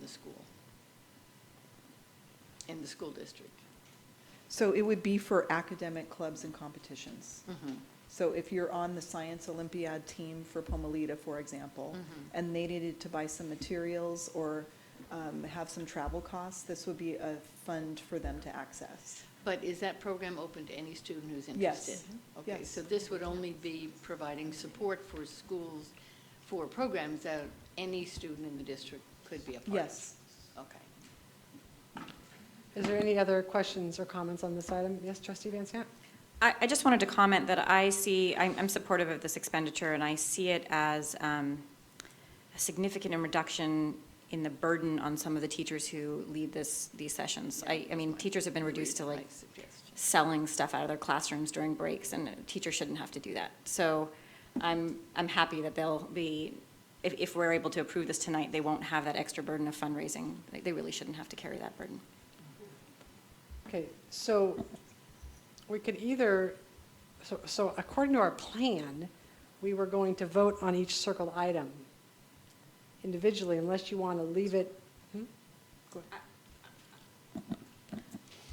I would recommend that we just go through the discussion first, because the total will make a difference. Okay, the only tricky part will be if there's one of these that when we try and vote on them as a lump sum or a block, if there's some within that block that you don't want to vote on. I didn't want to go through each one individually. I guess we'll see how it goes. I think you'll be able to go through them pretty quickly. Okay, number 20, peer program support. Explore how to further support existing programs. So this came up both at Pomalita from students and at Ukiah High School from students. Pomalita kids were talking about wanting to expand the web program. They feel like there's a lot done for incoming sixth graders, a lot of peer-to-peer programs. They'd like to see a little bit expansion of a peer-to-peer program for seventh and eighth graders as well. And then the high school specifically requested funds because they feel like they used to do more peer-to-peer programs, things like they had a day where they wrote notes to to students across the campus, things like that. They wanted more materials and supplies money to do more peer-to-peer programs. So we would work with them and their student activities directors on what that would look like, but there would be some funding available for them to do more peer-to-peer outreach to contribute to a positive campus. So are the funds for like things? Yes. It's like stuff? Stuff. Okay. Materials and supplies. Okay, and Trustee Barrett? Yeah, I was just going to say, what about faculty advisors for this? I mean, do we already cover that? I mean, do we have faculty advisors for peer programs, or how is that? You mean like hourly pay or something Yeah. for those people? We have particular stipends in the contract that cover drama. I can't remember all of the stipends that are in there, yearbook, journalism. We interestingly don't have anything in there for academic clubs and competitions, which sometime we should talk about, but we won't talk about it here. But this would be specifically for things, like if there's a kindness club that needs some materials, money for something, a project that they're doing. To promote kindness? Yes. Okay. Any other questions? Okay. 21, K-3 after-school tutoring Title III funds, use retired staff SCG. I think I circled this one. Did you have a question? And I agreed, yeah. I'm not enthusiastic about this item. I feel like I don't have a really good grasp on whether the after-school tutoring programs that we have right now, what their impact is.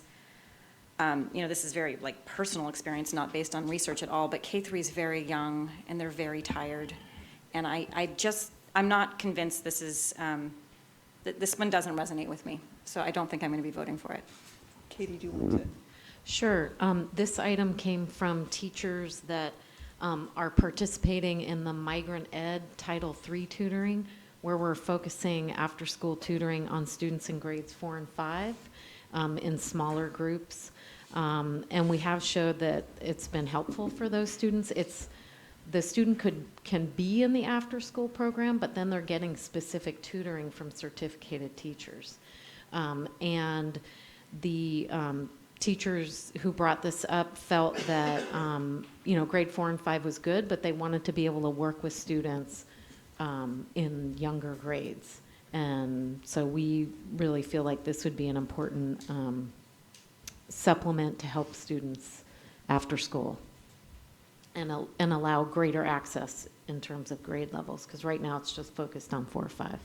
And elementary schools, because they use a large majority of their Title I on staffing, which is really important on staff, this is another reason why we feel like we need to supplement this so that they can provide more after-school tutoring by a certificated staff member. Trustee Montpere? I have the same concern as Megan, is that those kids are pretty wasted by the end of the day. And I guess I just looked at it in terms of, is there another way we could use $100,000 like that to provide supplemental time during the day rather than after school? But, and because we don't have any, I don't know if we have any data on how successful any of these you were talking about 4 and 5. And then I also was worried about using retired staff, whether we'd find enough staff who'd want to do that kind of short-term thing, but also that we would have a very careful screening program so that we, once again, were using people who were skilled in the teaching of reading. So those were my thoughts. Okay. And Katie, at some point, because Barbara's been in charge of the migrant program, I'd love to hear from Barbara when Zoe's ready for you. Okay. Trustee Nelson? I will wait until we hear from Barbara. Trustee Barrett? I just wanted to say that at the technical advisory meeting that I attended, the group I was in discussed this, and one of the comments was sometimes it's difficult to get certificated staff to do tutoring after school. Because not only are the kids tired, the teachers are tired. And I'm the one that suggested maybe that there would be retired teachers who had a lot of expertise that would be willing to work an hour or so a day, or especially those that enjoy substituting also. Maybe they wouldn't mind staying after and doing this. It was just an idea on my part. No, it's a good idea. Barbara, you have to come, sorry, we have to capture you on film and video, and microphone.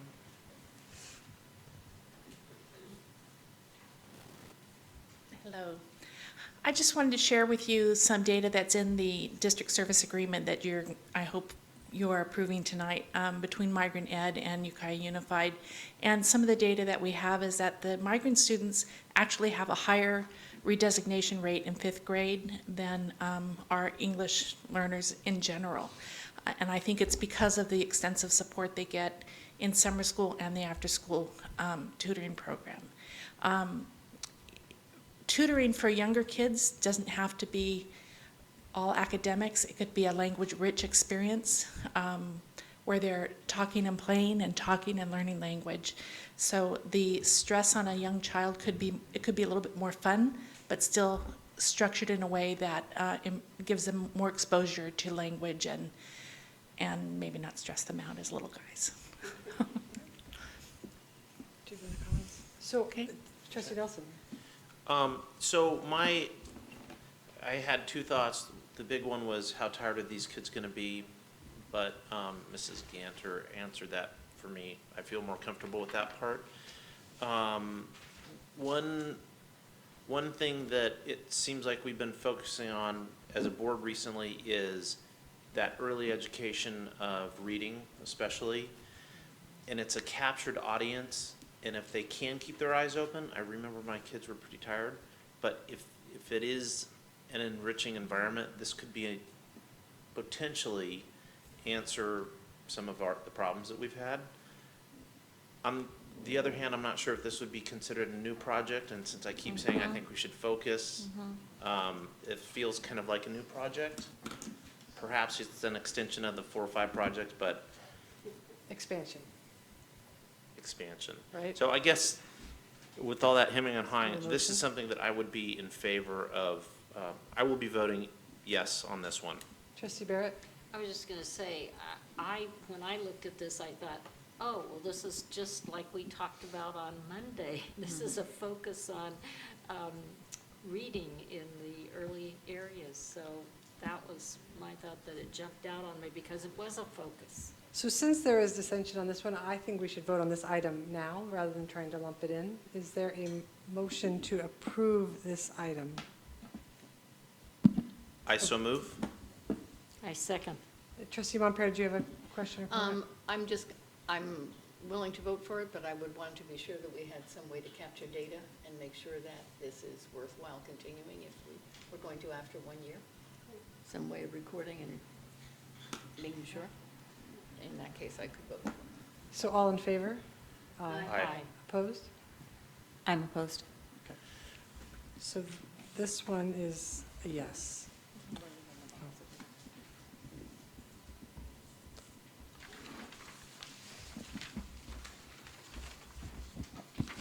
Okay, 32, furniture. This was clarification. Clarification on this is when I did totals on recommendations, we exceeded the $611,000, and I thought we have some one-time funding that we could use for furniture. And I do also want to note that $40,000 of this would go to replace Pomalita's science tables. There's been a request from Pomalita to replace their science tables. So $60,000 would be available to the other school sites, but $40,000 of this would be for Pomalita science tables. Trustee Nelson? Those science tables still have my initials carved in them from when I was in school. I think this is a good idea to support. Any other comments? I think furniture's great. I think we should spend more money on furniture. So then we will leave this one and do it as a block unless there's any opposing votes. So next is 38, provide regularly scheduled parent workshops, technology, drug education, math, and academics. Was there a specific question? What is the $1,500 for? Katie? The 1,500 would be time for if we had teachers participating to pay for their supplemental time and also materials and supplies. So some schools do this. Is this to expand? We also had the idea that we could do some of these digitally, so potentially making some videos that would be training videos that people could watch and not necessarily have to come to a night activity. So there was a variety of different ways we were going to provide some more training. So I'm supportive of this concept, but I would like to make it only an alternative format, not in-person meetings. I feel like we've done a lot of in-person meetings. We do have support for that, but it's time to try some new things. And I think parents are ready for a different way of receiving education that's not going to a meeting in dinner time when it's exhausting and everybody's exhausted, including the parents and the teachers and the kids. So I would be supportive of this if it was specifically exploring new ways to reach parents that are not in-person meetings. Oh, it's something new, Tyler. Is that what you're thinking? No, I was thinking about the GATE meetings that I did not attend, and I have a GATE child. Because you're tired and it's the end of the day. Because I'm tired and lazy and have a 1,000 things. And my concern is not that it's a bad idea, but that the participation, we invest a lot of time, and I'm not sure why we didn't have very many parents at the GATE thing. It was kind of important to me, and I still made 2 meetings out of the multiples that they had. I guess my question is, What do you think attendance would be like, Katie? Well, we really feel like having some alternative ways with videos, doing some trainings would be, we could get more involvement. I think parents that are coming now, they like to come to the site. They like meeting their teachers and seeing the other students. So whether they're exhausted or not, I think they find value in it. So it's really to reach out to other families, and on some topics that, like drug education, we talked about how doing some videos would be really probably beneficial, that a lot of people could access. Just Can I just finish up? I really like your idea, Megan, of the alternative formats, and Katie. I think it'd be a lot better than in-person meetings, or something new to try. Oh, crap, No. it's new. So does it have to be exclusively, or are you fine if it's both? I only want to do it exclusively. I know I'm being a little whatever, difficult, but the phenomenon of parents not wanting to come to evening meetings on whatever kind of education, whatever, is definitely not exclusive to education. In the social services world, we're constantly trying to get parents to come to parenting classes, but they just don't want to do it. I think we need to explore new ways of communication, and I would love to be able to do that. I'm hoping maybe you can hire someone else to do it and not take up staff time. There must be some sort of vendor who wants to do this. So if whatever works best for you, if it's not a burden on staff, I don't know. But I would be interested in exploring alternative ways of reaching parents. Superintendent, do you have a comment on this? I'm just saying, we'll note that this idea came from our parent meetings, our parent forums, it came from our DLIP group. The parents who like to go to meetings. So wanted more. anyway, we can explore a variety of formats, and our communications coordinator could do some video work as well. So we will explore a variety of formats. So I'm not sure I would want to limit it just to alternative, because what if parents do want to come? It seems a little bit, if we want to encourage families to schools and they want to come hear about drug education as an option, or they could watch it online, it seems like it might be nice to give them the option, rather than deciding that maybe it's an event for them to come to their child's school. That would be my 2 cents. But if the will of the board is to restrict it just to alternative. Well, it's a very small amount of money. I mean, it's not really worth quibbling about. I don't think you could do the filming that much. Why don't we increase it, double it, and then do half one way and half another? I would just recommend that you leave it to staff, but knowing that the board's desire is to do education in an alternative way. We're getting down into the weeds a little bit. Does that sound okay? I'm comfortable with that. Okay. So that now we're moving off of the strongly recommended list, and we're going to number 10, which is a second tier, on regular data discussion, information, PD training. I don't know what this means. Was that what the comment was? That's my comment. So 10. Number 10. Okay. Why don't you explain, and then I won't embarrass myself by telling you what I thought it was. Okay. There was quite a few different groups that gave input on the importance of having time to meet as a staff, having substitutes, and be able to meet after assessments have been given to discuss the data and make a plan for what they're going to do with students, and also to provide professional development during that time. And so what we estimated the cost at was, we have 3 interim assessments. And so we estimated if they were in elementary school, one grade level could use the subs in the morning, the other grade level could use the subs in the afternoon. They would have the opportunity to look at student data, and that those data discussions are really important. And so we wanted to formalize that process. So that's what this money is for. So it's buying out teachers, not buying out. It's paying for substitutes. So we can release teachers during the class day to have some really important formative discussions with each other. Correct. Yes. Lovely idea. And the total amount on that, I just added it all up, it's $72,000. That's the estimate. FYI. Trustee Nelson.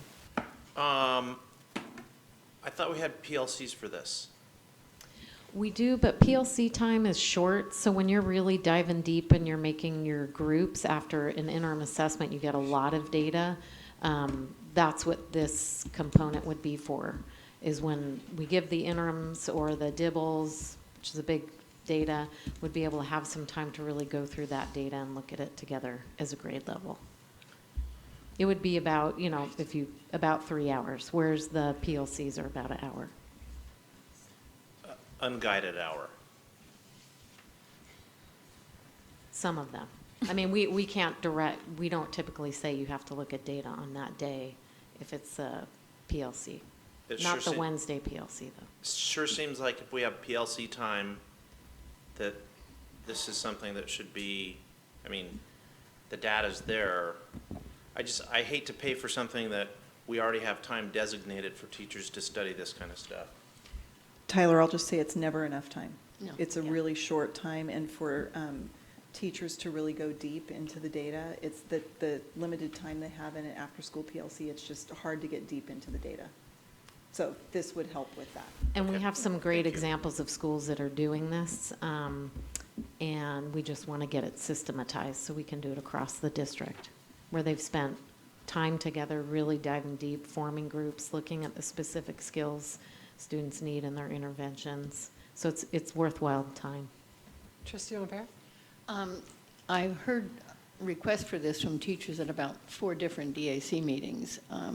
The idea being that it doesn't do you a lot of good to get data if you really don't have enough time to figure out what to do with it. And especially new teachers, I mean, it gets in, I remember when we did it and when I was teaching, and it gets into, all things like regrouping and how do you do that and what does your data tell you to do about that and what happened, I think it's an opportunity for new teachers to learn from the expertise of teachers who've been doing this for a long time.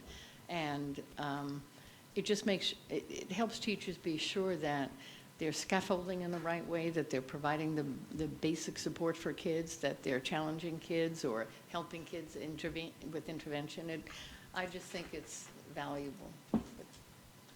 So this, you want to hold off on deciding on this one until we get to the other circled items? Well, could I add one more comment? When I was thinking of it, I was actually thinking of elementary school. Because I don't know how it would function at junior high and high school, but I was thinking of it in terms, again, of focusing on the early reading. And the calculation just is based on English and math teachers, so we didn't encompass all teachers at the secondary level. We were doing an estimate on math and ELA. Can we hold off on voting on this because it is a chunk of money, and so we can see what that is with those other ones? Is that okay with everyone? Hold off on this? So we're going to move to 28, provide a part-time SRO through the sheriff at Calpella, Eagle Peak, and Grace Hudson. Trustee Barrett? I think this is just critical because of all the safety issues that we have in schools these days. And we have 2 SROs in town, but especially out in Redwood Valley, I mean, Calpella this year had a bomb scare and had to wait, 45 minutes before they had anybody come. I mean, that's unconscionable.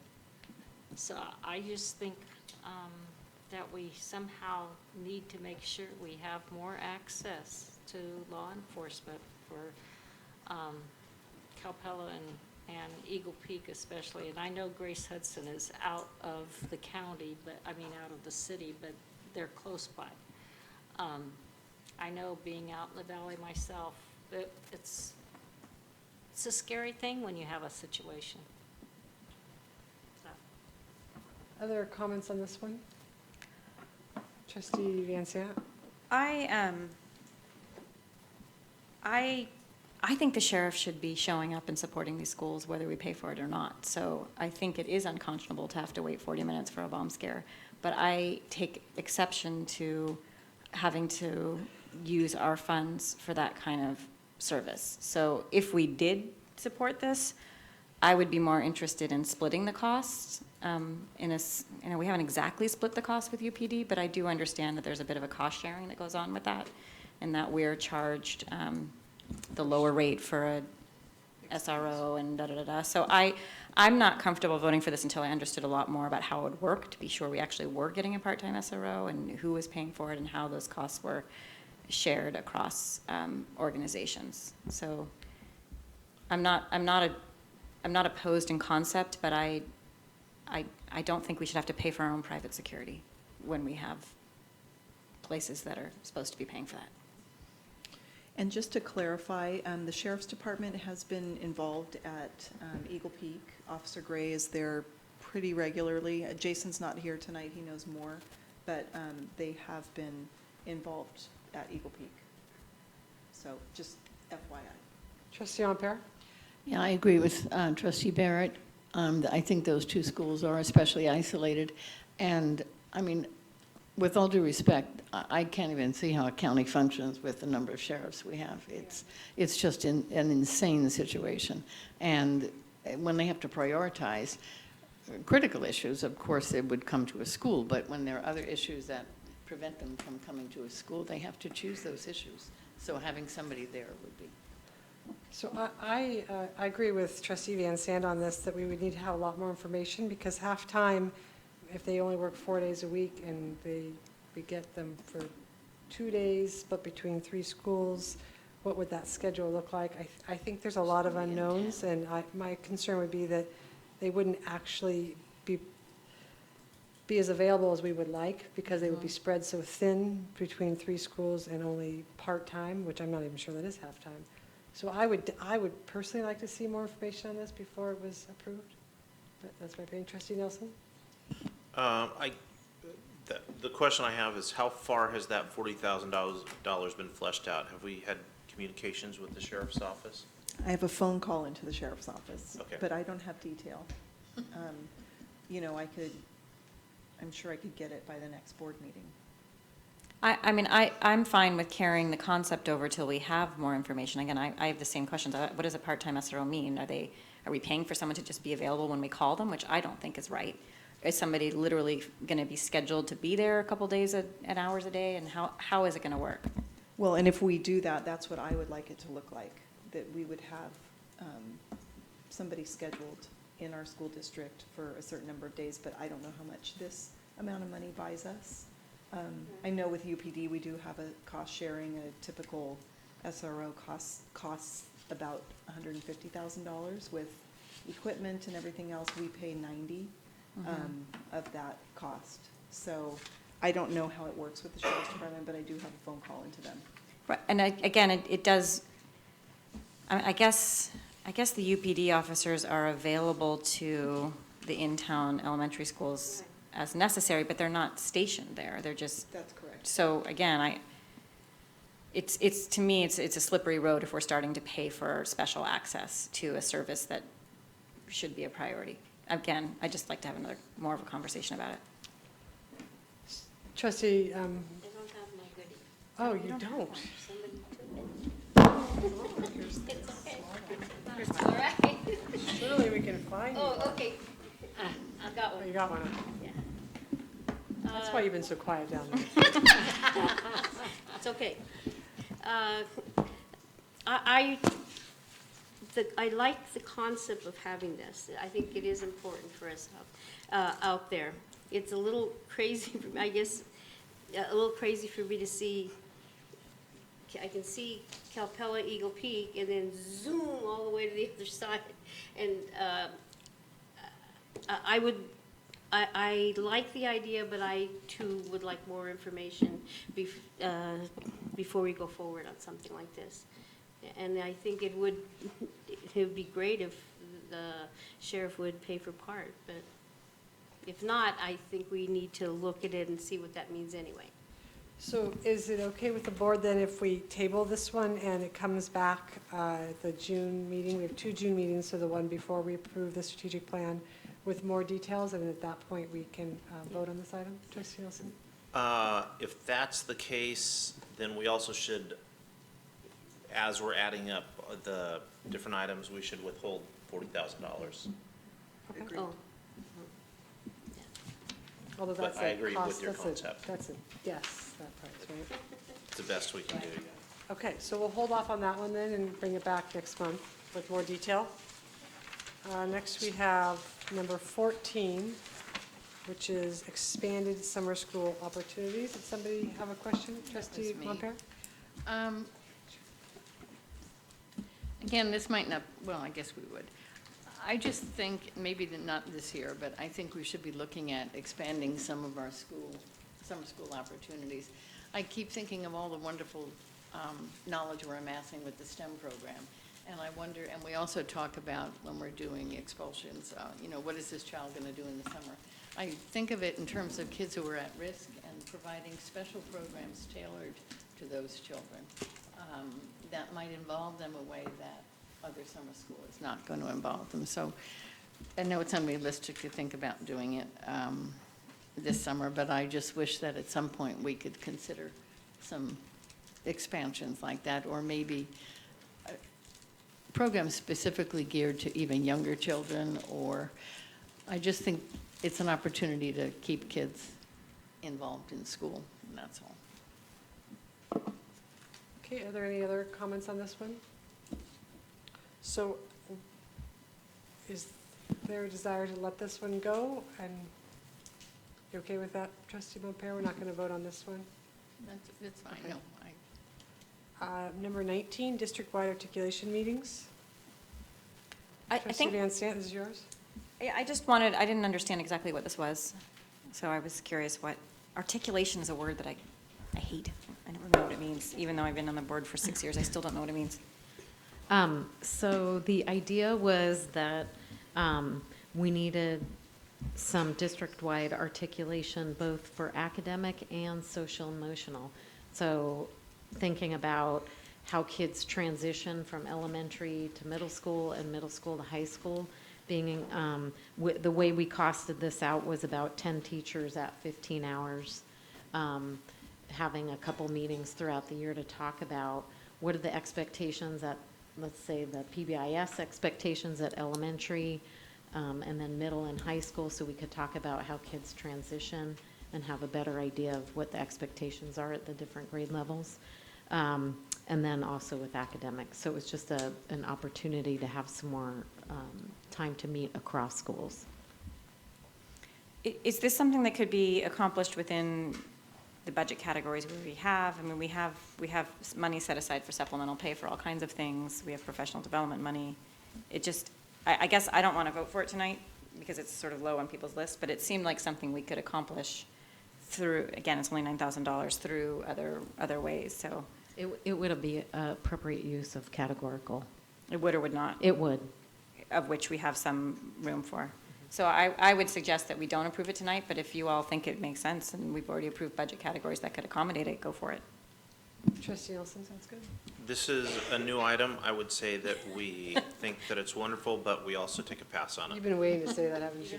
I've been itching. So hard. So it So hard. sounds like this one is a no. Okay.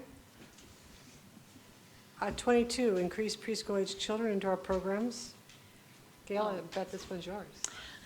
I just, I keep doing research and I keep seeing that investing more in preschool is the biggest bang for your buck. And I know we can't use supplemental conservation grants, but I wish we could do something. I keep thinking if we could find the funds to sponsor a bus to some kind of area that had a high density of low-income children, that we would get an enormous return for that. We used to bus kids to preschool, and we had a whole different clientele.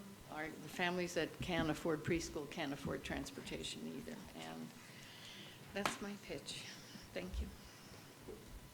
Okay, thank you. So I'll put that as a no. It doesn't even have any dollar amount. I mean, I thought one person could have voted for it, just to be nice.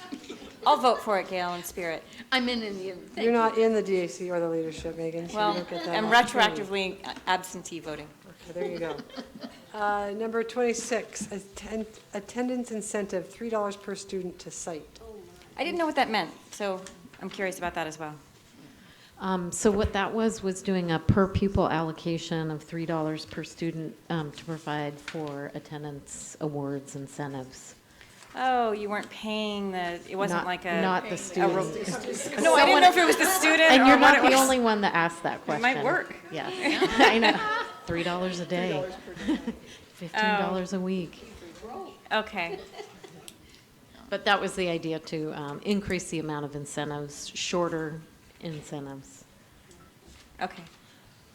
Is there a desire to see this one move forward? No? Okay. Then I will drop it. Oh, we came to the end of our circled list. Can we, I know that we were talking about voting as a block on these. I would like to pull 20 because I do not want to vote in favor of that. 20? 20. Okay. And I'm not sure how to do that, Yeah, but we'll maybe get- we should take a we're- vote. Let's take a vote on 20 then. Is there a motion to approve the peer programs and support? I so move. Is there a second? I second. All in favor? Aye. Opposed? Nay.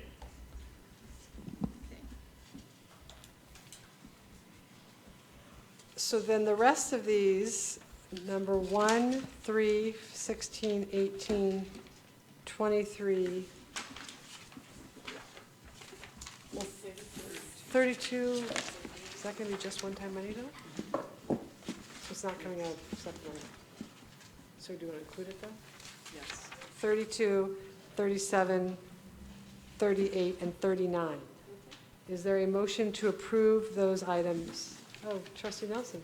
Can we add up the numbers, take into account the SRO Yeah, we already did. item as well as the $70,000 from number 10?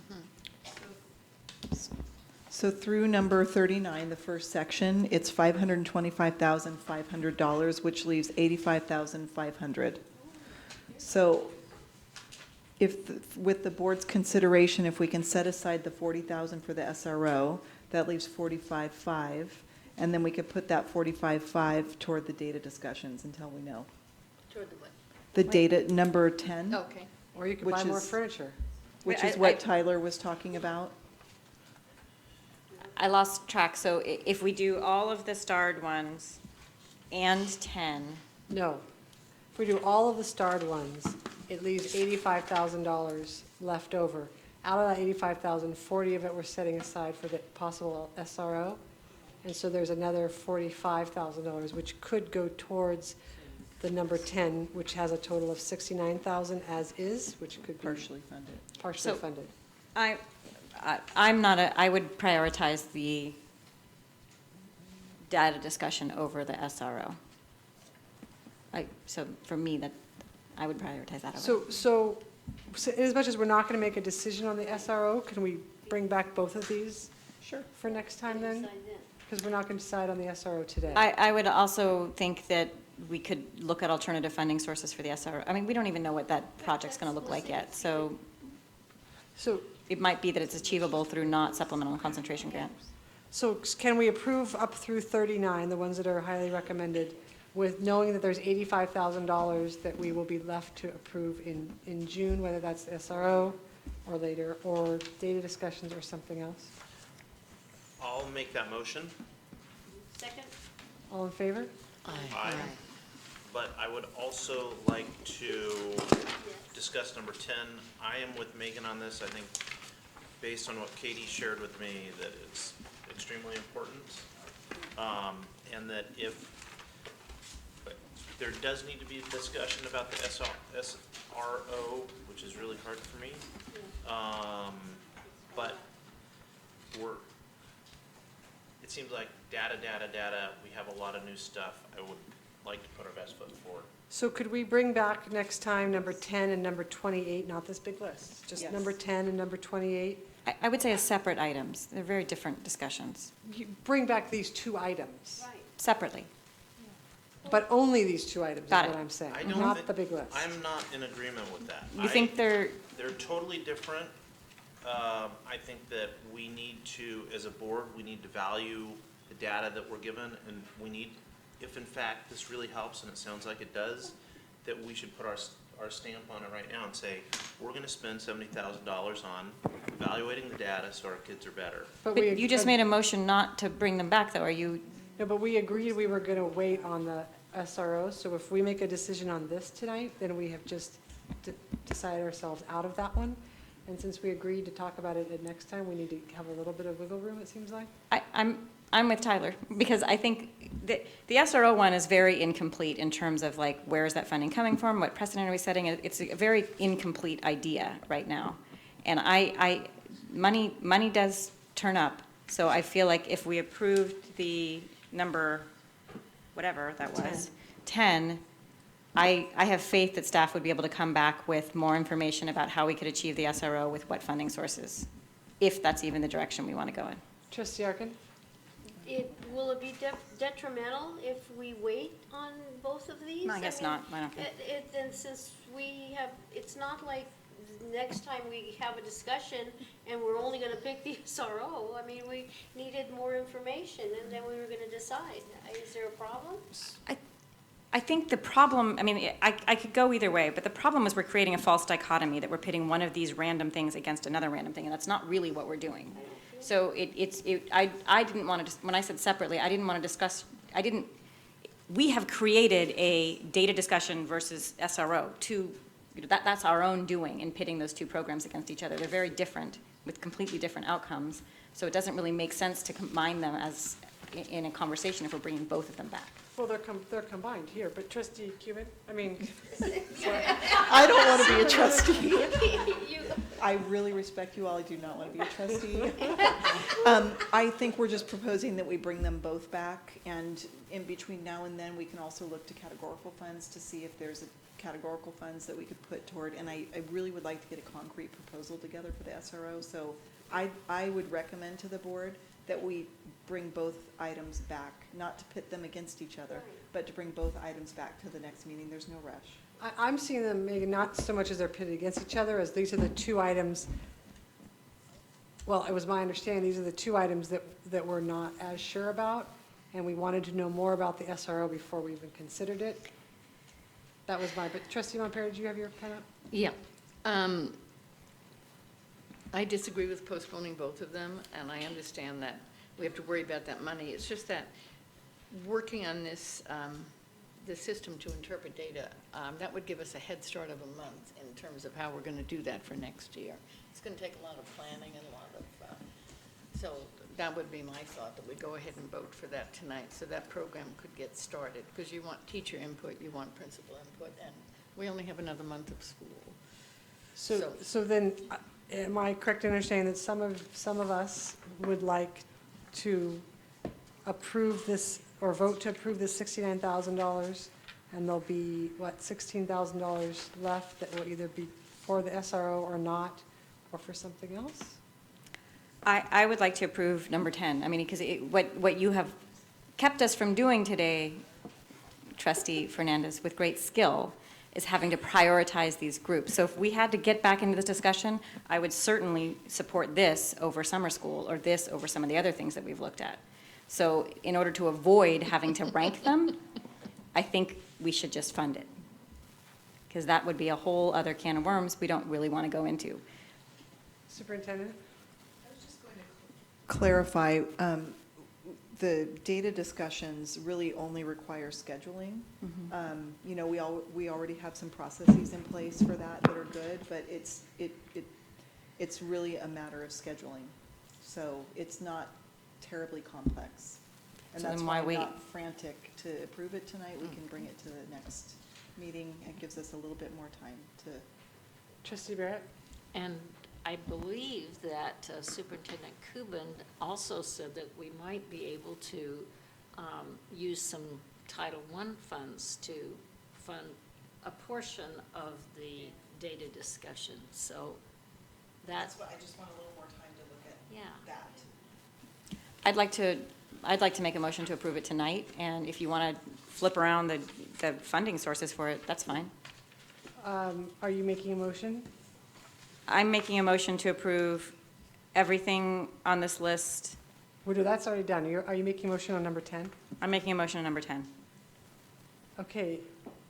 Is there a second? Second. So then the question is whether, so you're either, if you vote yes on this, a no vote on this means you want to come back at the next meeting. Yeah. So. Yes vote means just get it over with tonight. Yes, those in favor? Aye. Can I Whoops. Oh, have some sorry, comments? yes. Megan, I am so on your side on this. This is something that is super important. You're going to do it? I am going to vote against this motion, though. I keep hearing from a woman that I trust a lot that Thank you. she would like, He didn't mean you. I realize can I that. clarify that? The superintendent has very gently suggested that we wait. Out of respect for the respect that I have for her, I think that I'm going to take her lead on this, but. But you're we with me. will- But we will pass it Okay. within the next month. Okay. So Okay, I'm so- going to be voting against this motion. Okay, so those in favor? Aye. Those opposed who'd like to bring it back next month? Aye. Aye. Oh, excuse me, I guess, can I do it Nay. that way? Nay. Yeah. Nay. Okay, so this one is, God, they're really testing me here. Okay, so this one is coming back. This one is coming back in June in the SRO. So we're not going to have a long list in June. Whew. Well Oh, done. I can turn this thing off. All right. Thank you, administration, for coming and sitting through that. Do you all need a break, or shall we continue? I can just go by myself. I need a break. You need a break? No. Let's take a 5-minute break, and we'll move this.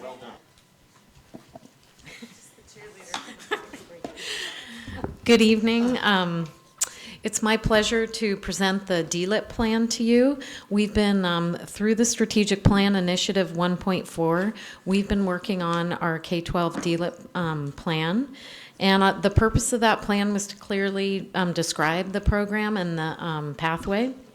And the plan is really we realized that we had never written our DLIP plan down. And so that was really important to have our plan written down, and then also as a communication tool.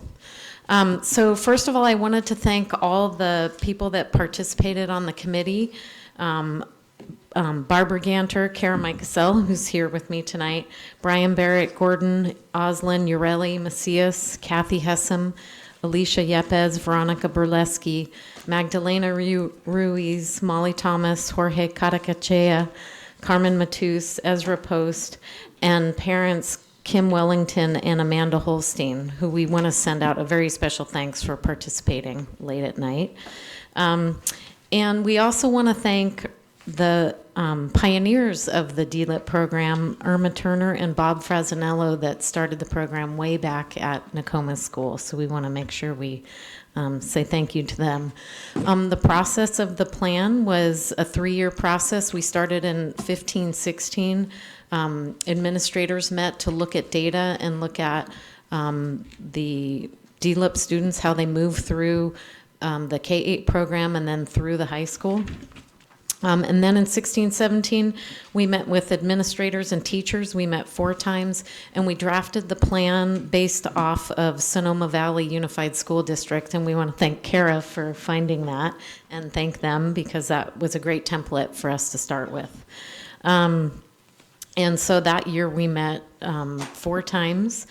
And then in 17-18, we met with administrators, teachers, and parents to give final input and create a final draft.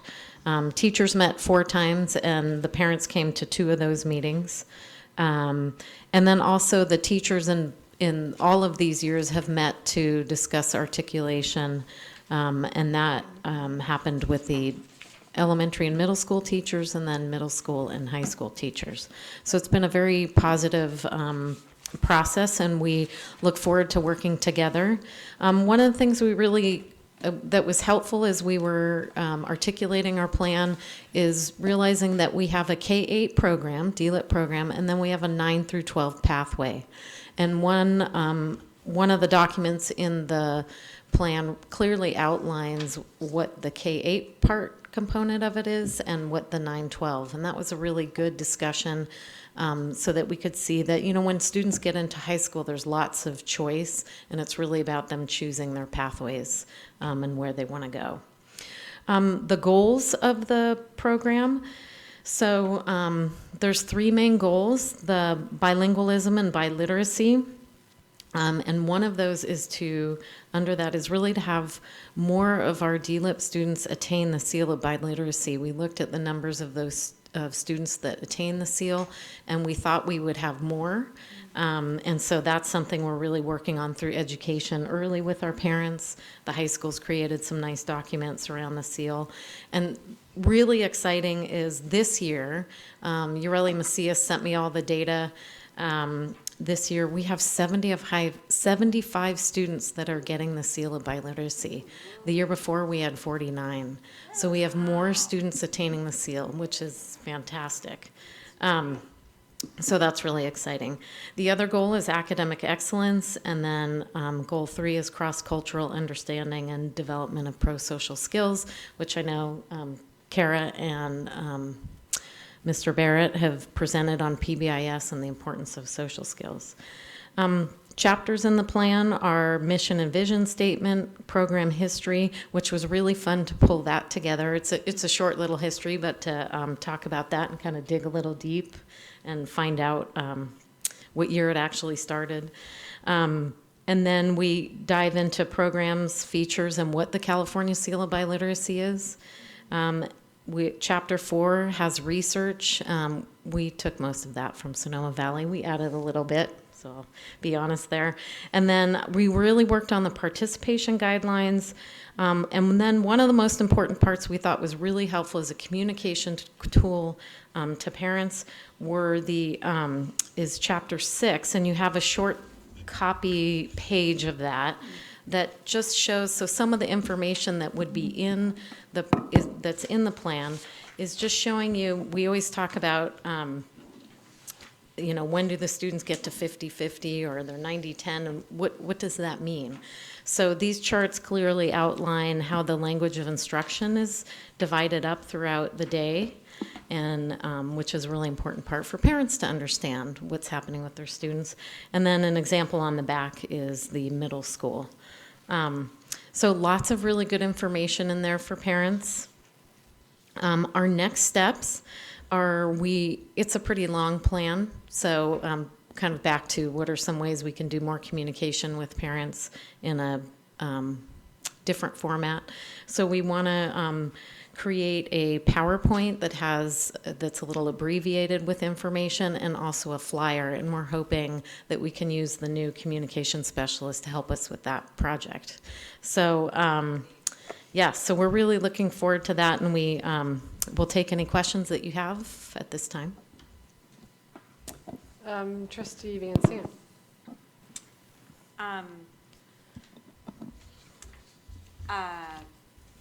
I'm delighted. I think this is fantastic. I love this report. As a parent, I'm like, ooh, this is so useful.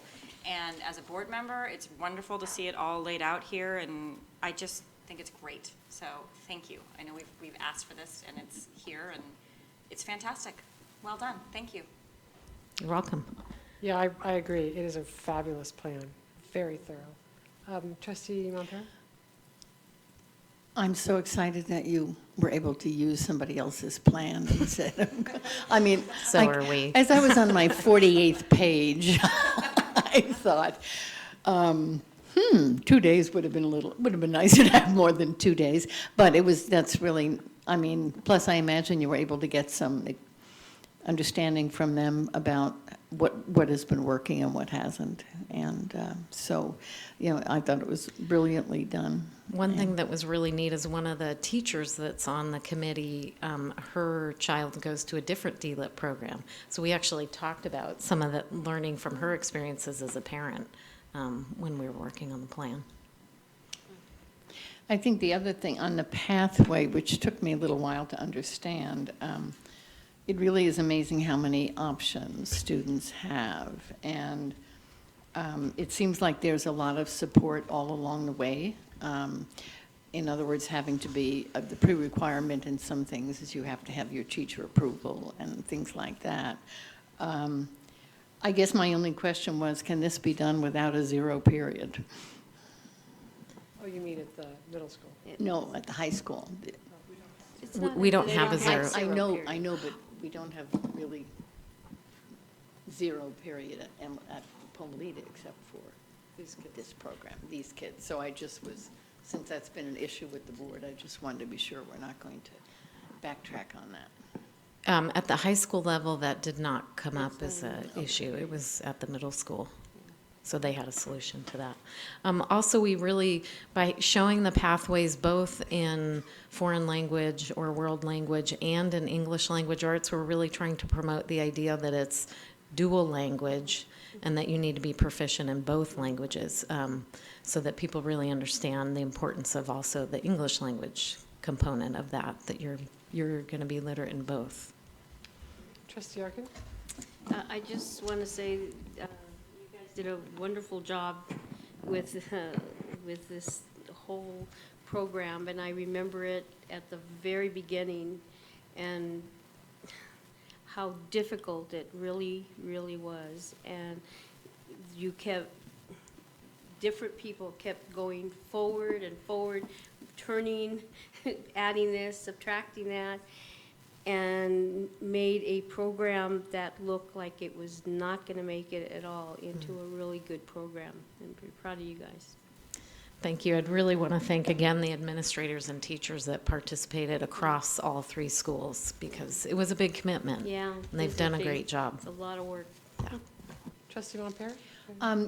The one thing I wasn't sure about is this pathway, is that already in existence, or is this what you're working on? These are pathways in existence. Because I remember a parent at the DACs making the comment that there was nothing at the high school for the DLIP kids, and I think what they're referring to is content, because that switches after the junior high. Right.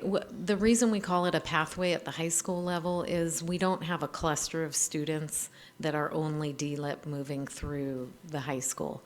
They really choose whatever pathway that they want to choose, and so that's why we didn't.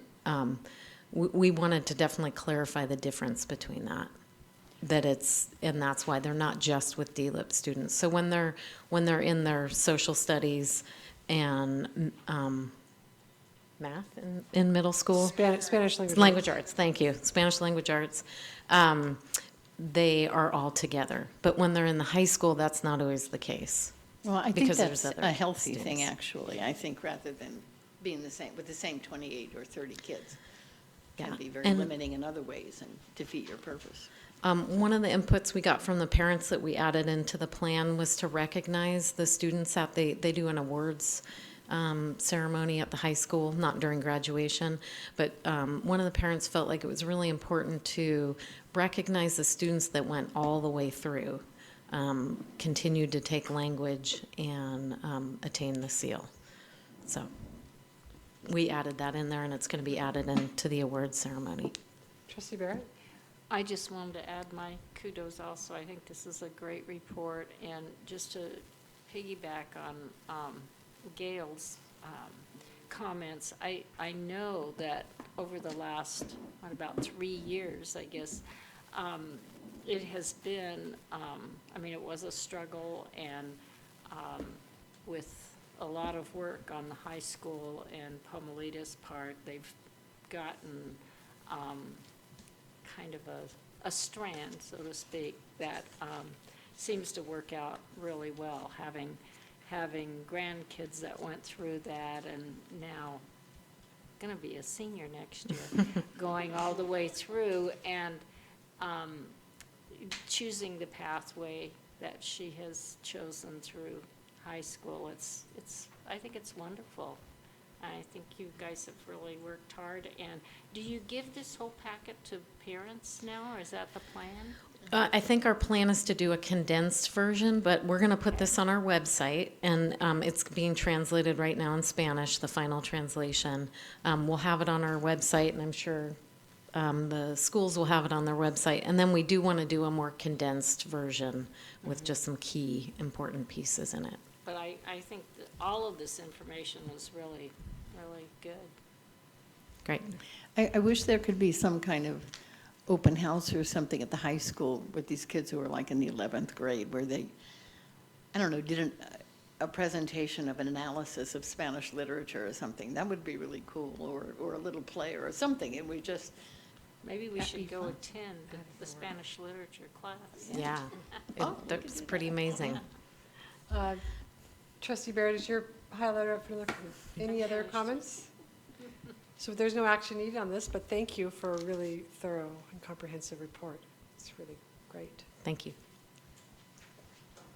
Next we have, Penny. It's third interim budget update. Here we go. Good evening, everyone. Oh, this is nice. Good evening. Soothing, calm water in the background of my presentation. So we're going to look at our budget cycle to show us where we are within the annual budget process.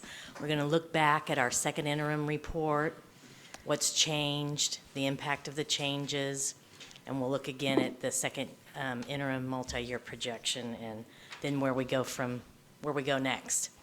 So here's our budget cycle, and as you can see, the green indicates next year's budget, the green circles, and we're before the May 22nd May revise workshop.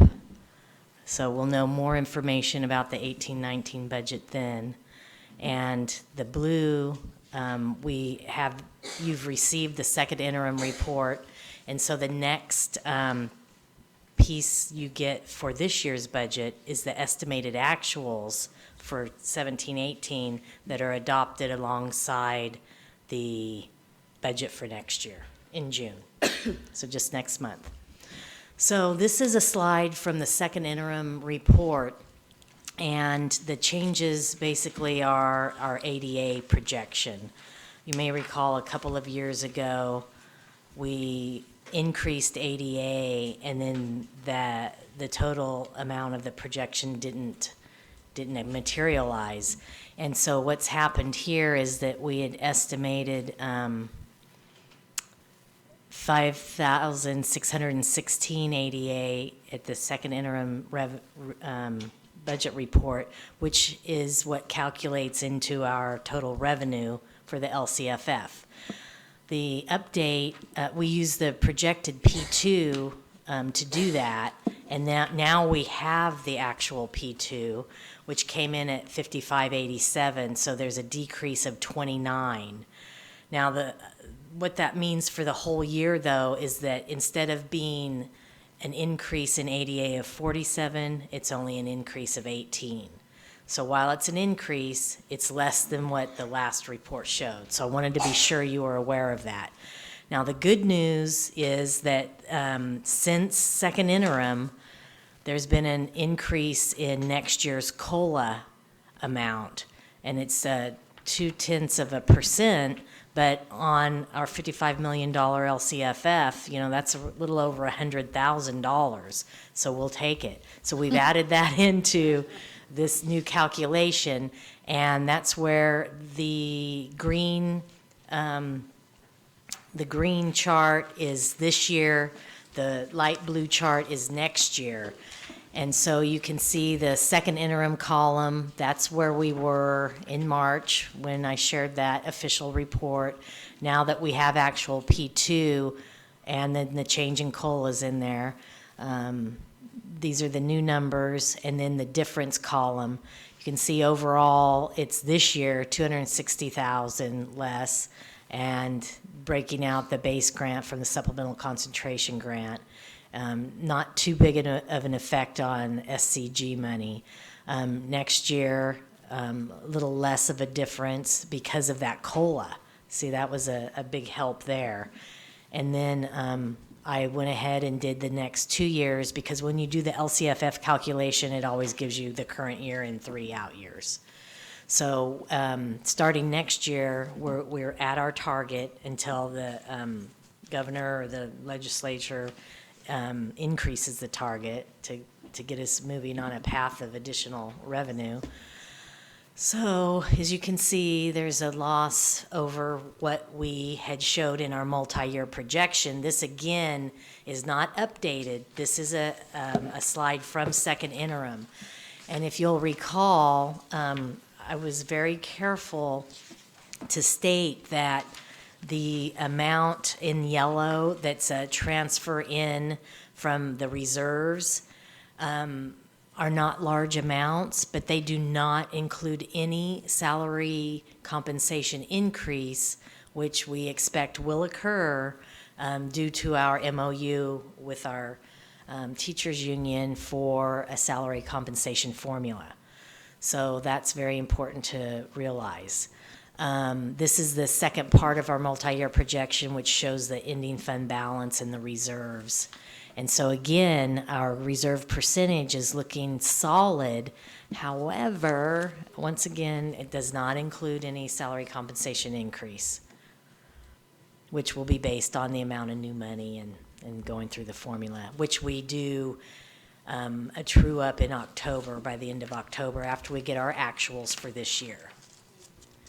So that's really the information I wanted to share with you, and I will be attending the May Revise workshop the 22nd. I mentioned we'll have the estimated actuals with the budget adoption. We'll have our June 12th and 13th meetings, and then the governor will enact the state budget whenever he does that, and it's supposed to be by July 1st. Thank you. Do you have any questions? Any questions? Trustee Nelson? So I'm curious, how close do you think you're gonna get to your budget this year? Like 1.5%? What's your, I think we gotta have a betting pool on this. You know, the gals are really good. There's been a lot of extra work going on in fiscal and HR because of the new software implementation. So we actually haven't started inputting the new budget yet, which we're a little behind because of trying to compare and then roll payroll over to get going. So hopefully we will be, I don't know if we'll, yeah, our goal is within 2%. That's the short answer. I really didn't mean to grill you, I was just rooting you on. Thank you very much. Any other comments? Trustee Montero? Do we or do we not have any idea of possible loss of students in June due to the housing situation after the fire? You know, it was, it's always difficult to do the projections. Mm-hmm. You basically have to do an average or a trend analysis, and this year was especially hard because of the fires, and there seemed to have been a bit more of the flu. We had the expulsions more than typical, so that's a loss of ADA. Right. The day before spring break, when there was the social media rumor about the high school, we lost an equivalent of 9 ADA on that day, $75,000. But we didn't lose actual students. This is about We did actual not. students. We did not, but our ADA decline. Yeah, is ADA is partially the attributed to that. attendance of our students. Because it is based on student attendance. We Right. lost about $75,000 on that day. Right, but, I mean, the increase of 47 actually turning to 18 was about actual children. No. Well, actual ADA, so the enrollment, it's a percentage of the enrollment. We're at 93-something%, close to 94%. I think P2 came in at 93.89, I believe. Right, but on this, when you said actual ADA at P2 was 5,587 students, which was. ADA, average daily attendance. So the enrollment may be 6,000 or a little less, and then the percentage of attendance is what we get paid on. So when we talk about ADA, it's really the number of days students are attending, not the enrollment. The enrollment will always be So how many higher. actual students did we lose? Did we lose? Actual enrollment from. It seems like we're mixing up we're mixing up topics a little bit in that you referenced a higher than normal number of expulsions, so those are children leaving the district, so they're not there for any attendance. Right, so Combined that. with attendance, which was lower than you had hoped. Right, but I always think of as the students as average daily attendance, because that's how all of the revenue is calculated. It's just that enrollment, So we had it's a both different- problems. Enrollment yes, was lower than we it- thought, and the amount of percentage that students were showing up to school was lower than we thought. right, correct. That's true. Any other comments? Thank you, Penny, very much. Now, Gabe, we've got our 5-year deferred maintenance and capital improvement plan.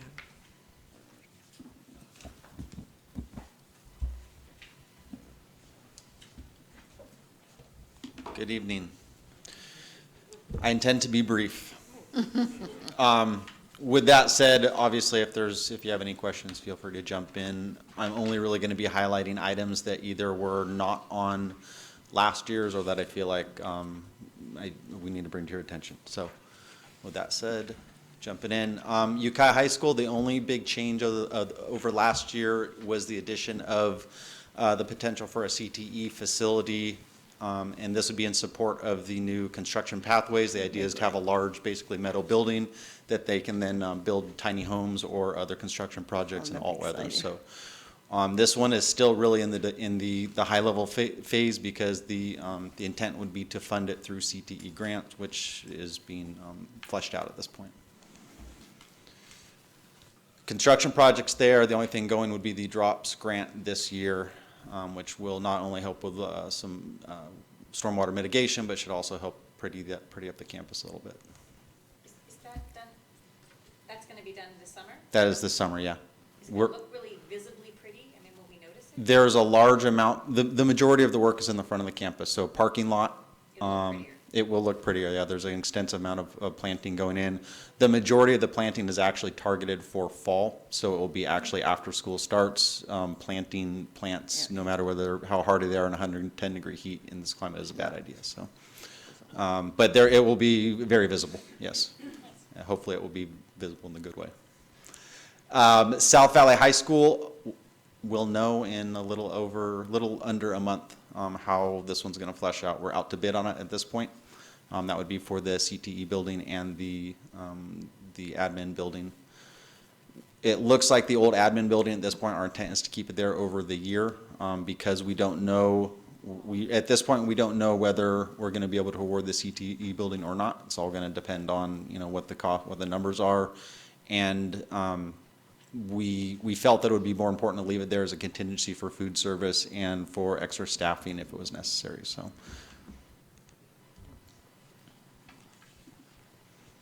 And we did re-roof this last summer. Eagle Peak is receiving the majority of its roofs to be re-roofed this summer, so that's everything circled in red. And Eagle Peak was also one of our Prop 39 schools, so every light in the school is now an LED light. If you've driven by there recently, you will notice it.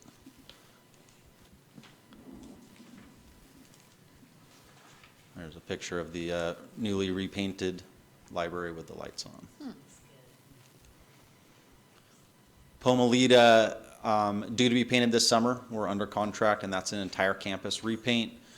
It was on my last presentation, but I'd just like to point out again that Pomalita has a couple items that we should be looking at in the near future.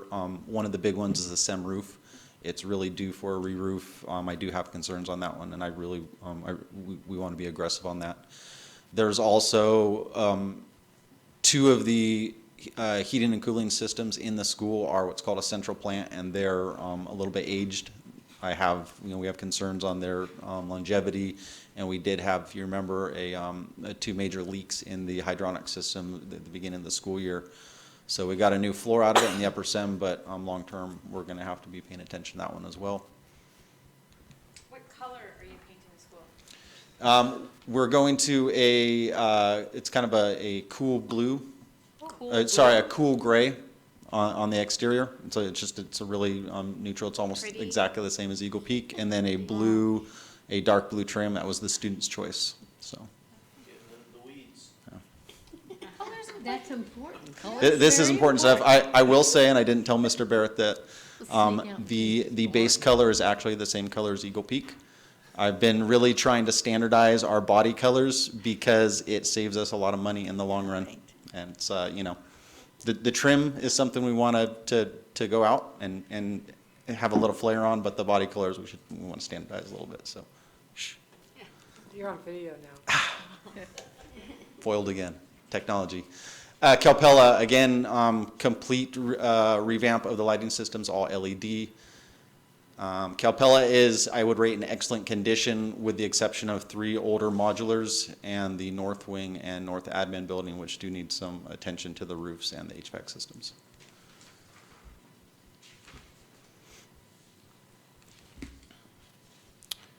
Frank Zeke is in a similar boat of Calpella in that it has some very good roofs and some very poor roofs. HVAC across the board is aged, over 20 years old.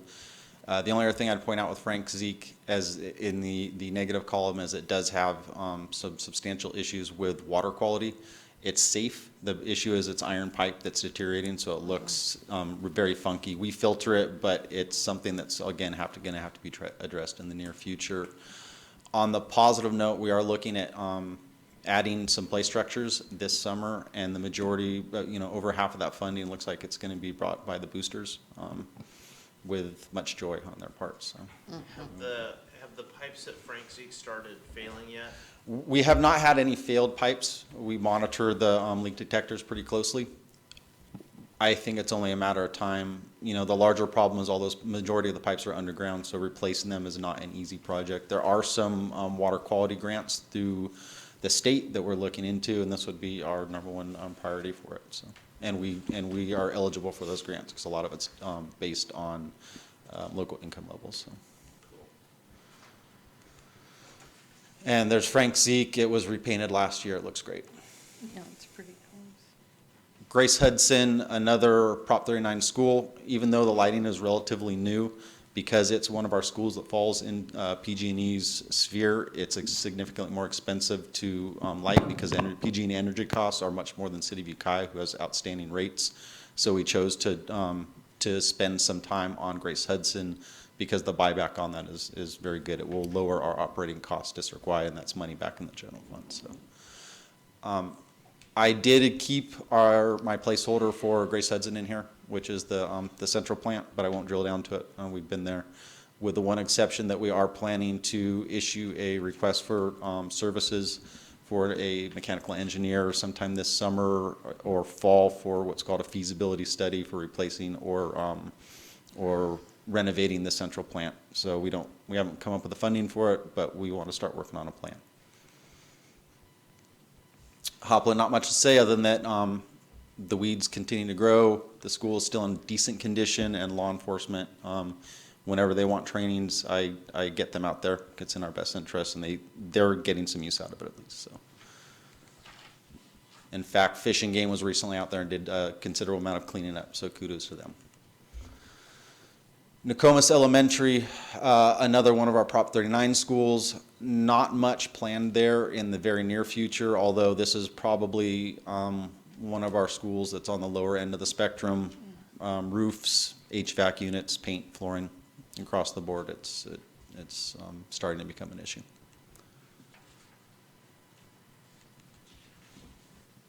There you can see some of the issues we're having with paint, and that's actually really breezeways, so that's the base cause of that is roofing, and that's a larger nut to crack. Oak Manor Elementary School is the sister school to Nokomis. Any problems we have at Nokomis, we have at Oak Manor. They were built at the same time, modernized at the same time, and that was over 20 years ago.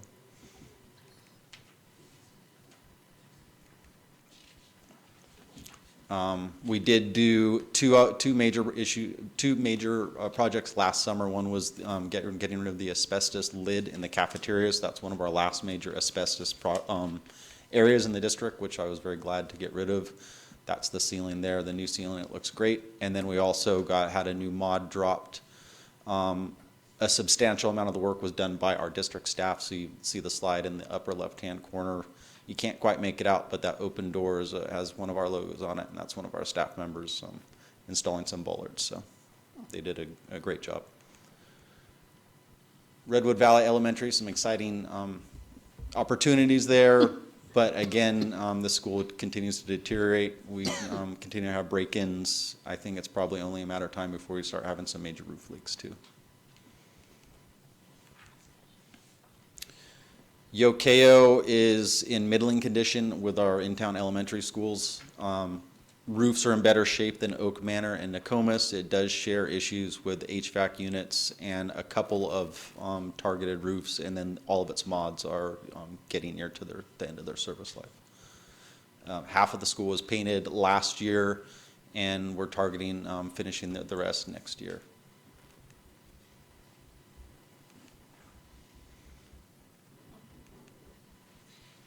Preschool Village, not a lot to say other than we replaced an HVAC unit out there this year. It was an emergency replacement. Ukiah Adult School, we had the roof that's in red replaced this last summer. It was one of the worst roofs in the district, so I'm very happy to have that done. This school is all modulars, but they're really well-built modulars. I think this one will stand the test of time. And at this point, it's in fairly decent condition, although there were some notable call-outs from the principal. Carpets. We also want to try to get a shade structure in and build up some of the areas. This is kind of, the exterior has been neglected on the school a little bit, and I think we can sink some fairly inexpensive funds into it and make it, bring it up a little bit. Okay, and that's it. A couple of the notes, the outstanding caveat on this, and there's many other projects that are in this document that are done on a day-to-day scale. Estimated costs are baseline for this year. What that means is they're going to be going up with escalation, and at this point, escalation is a wild card. We saw just in the bids we put out this year, an escalation from 20 to 100%, and that was pretty much across the board. So roofing projects that I had, professional engineers and roofing specialists come in at, a $300,000 cost. The return bids were about $600,000 on those. So it'll be interesting to see what happens in the next couple of years. And the bottom line, one large difference I'm sure you've noticed this year as opposed to last year, and really particularly pay attention to my backup matrix, is that area in red. That's jumped many-fold. That's our unfunded, and that's based on the facilities master plan. What I did is I took all the items that we noted in the facilities master plan. I did pull out some of those numbers as individual projects that we knew, and so some of those are pulled out of the unfunded, particularly if we're funding them. So for instance, the SEM roof we have projected for next year, I believe, so that's pulled out of that. That said, that's 76.8 is all either deferred maintenance or code compliance, and code compliance can be anything from updating a bathroom for ADA compliance, accessibility, fire alarms. We can't really separate the two out because, by law, if we're doing a deferred maintenance project, a major project, we're going to have to bring that code compliance up, so they kind of go hand in hand. Questions? Trustee Barrett. The two areas that you rejected the bids, the Calpella and Frank Zeke, so what do we do about that?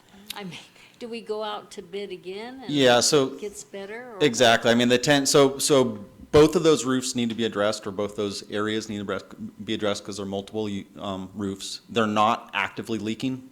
I think we can, it's in our best interest to buy a little time. We only had one responsive bidder. The projects are already built. We have all the specs in place, so the intention is to go out early next year, try to get more bidders. I'm hoping that next year will be a little bit less volatile. I think I'm fairly confident that we can get those in for quite a bit less. Again, those were the two projects that we saw literally 100% escalation on the engineers' estimates, and the engineers' estimates were from an architect, a construction management firm, and a mechanical engineer, all people who have a lot of time under their belt, and they were really thought out with escalation. So I think those were bad numbers. I think we can get them for less. It's just kind of scary to think that the costs are going up and we already were behind in maintenance, and it's just like, where do we go? Absolutely. I mean, I think we have to be very smart and careful about where we put our money. We have to make sure we're putting it in the right place and we're doing it at the right time. And unfortunately, the problem is that we're not the only school district in this place. In fact, every school district I'm aware of is standing in our shoes, so. Trustee Montpere? Yeah, when you talk about scary, and I look at that bottom line graph, I mean, we had money from community development, and then we had money from school facilities, and when you get over to 219 and 2000 and beyond, we have all these blank spaces, and yet we don't have enough money now to come anywhere near covering that $76 million. Right. So- Well, one thing I will point out, in those later projected years, some things that aren't in there are grants that we're either not aware of or that are there, but we haven't received funding for. We haven't included any potential one-time that may come from the board, and that's a lot of those larger numbers in the next couple years some of them are one-time monies.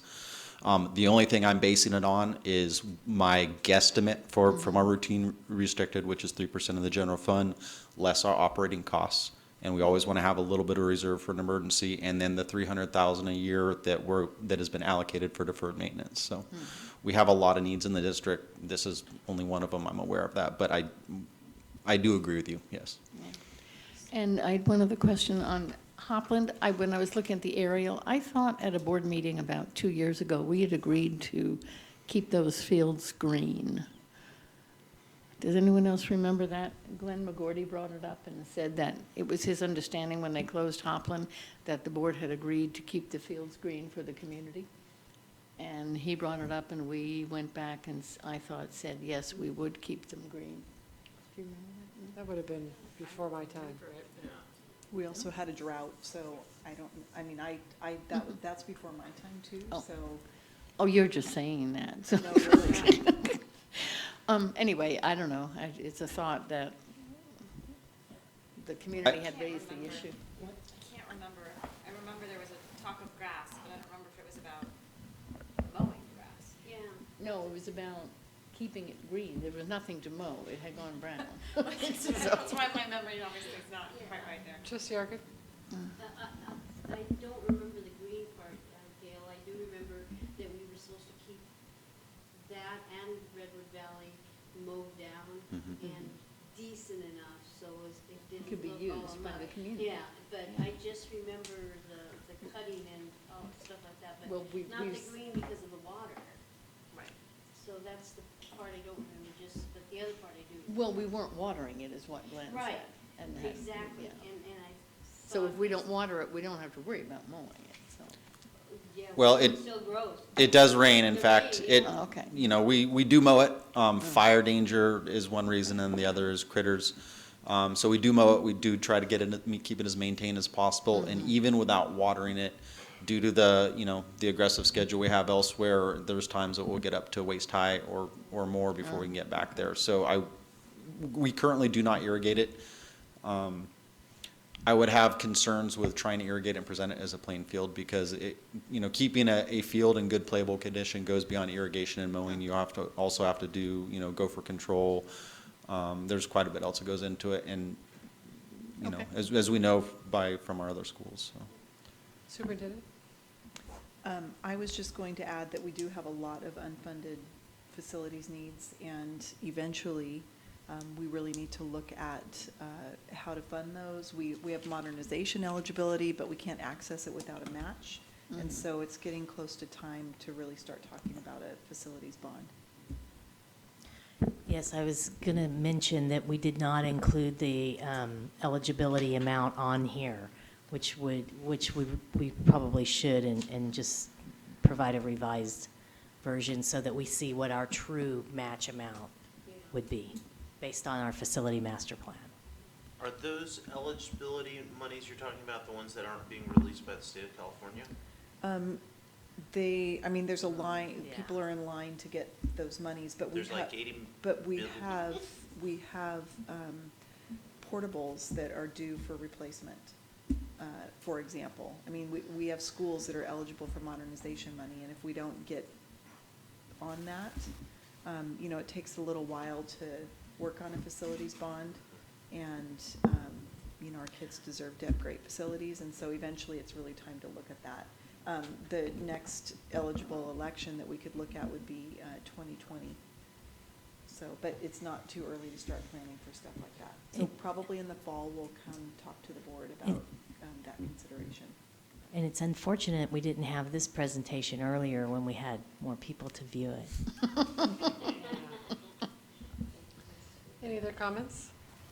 Thank you, Sokol. Is there a motion to approve the revised 5-year deferred maintenance? I so move. Second? Second. All in favor? Aye. Thank you very much, Gabe. Thank you. Next year I'll try to make it even quicker. That's pretty good. Good job, thank you. Next, we have the approval of UUSD and CSEA and UTA joint memorandum. That's this dental and vision refund. Did the board have any questions about this? I know, do you want Penny to go over it with you? I'll It- move. Okay, it's the same as we did 2 years ago. I move, Acceptance? am I accepting it? I move approval of this MOU. MOU. I'll second it. All in favor? Aye. Okay, next we have the adoption of the revised board policy on homework. So several months ago, we brought a policy to you about homework. The board wanted us to go back and do a little bit more work. And so we have this revised policy. It does include some guidelines in it for minutes of homework. And so it's here for, since you've already had a first reading on it, it's here for adoption. Trustee Nelson? Just for the record, for the 2 people that might be watching, I was kind of the Squeaky wheel? squeaky wheel on this one. I know that there's a tremendous amount of time put in by a lot of people to review it and talk about it, which I appreciate immensely, people actually going to meetings and participating. I was thinking about this today, and every time that I've gone to a teacher's classroom to talk about my kids' stuff, I always get nervous about going to a teacher's classroom, and it always ends up being fine. And it feels like this was about the only platform where we could get all the teachers to get a little cranky with me, asking them, telling them what to do. And so my hope is that conversations have been started in areas where maybe too much homework was being given all at once. And but ultimately, I just want to say thank you for putting in the time. Trustee Van Sant?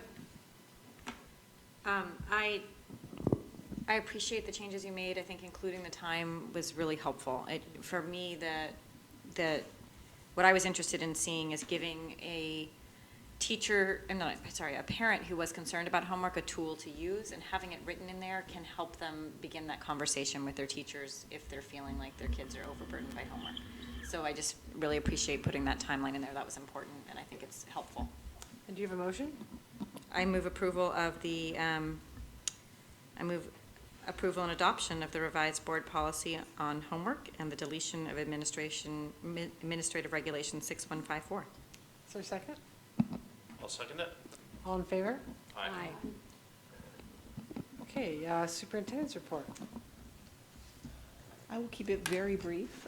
Winding down the year, 4 weeks left, I think is what it is. And, we're gearing up for lots of awesome graduations and promotion ceremonies and celebration of all of the great work of our kids. And so anyway, we are almost there.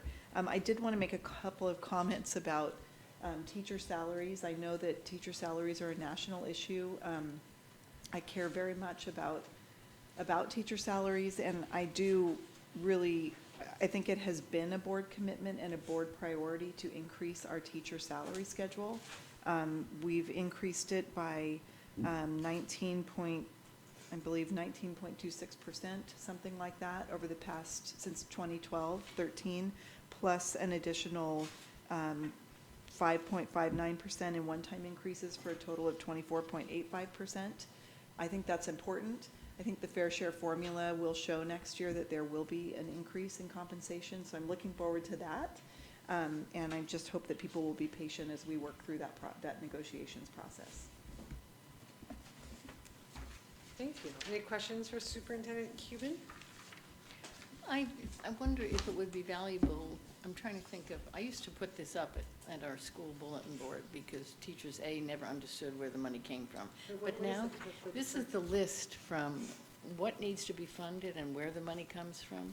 Your deferred maintenance. I think it's important that teachers understand that this money used to come from the state and it doesn't anymore. That it all has to come from the regular grant money. And the amount of it is humongous, so it has to be done, so. Penny and I have talked about in the fall doing some budget workshops for staff because things are very different than how they used to be. And we could include that in something like that. Are there any board members' reports to add knowledge to the board? I had some knowledge to add. Really? What was it? I can't remember. Driving me crazy. Gosh, must not have been too profound. Wasn't that, no, I guess not. Trustee Barrett? I do. No, I went to the band spaghetti dinner, and it was a lot of fun. The band was wonderful, and they did a lot of solos and duets and quartets, and then the whole band, and it was just really fun. The kids served all the dinners, and so it was a neat experience. And I also went to the cooking class that was provided by the what do we call that? The risk management. That was a blast, and I don't know why we don't have more teachers doing that. I didn't know anything about it. What was it? You're on the health plan. It was, it's the health plan. They put on a cooking class, and I thought. For health plan enrollees? Yeah. And I took my grandson, and he and I went together. It was just so much fun. We made 2 chicken dishes, and we made big salad and a dessert, apple pie. Wow. And what else? Something else. Oh, a rice dish. And it was just so much fun. There were about 22 people there, I think.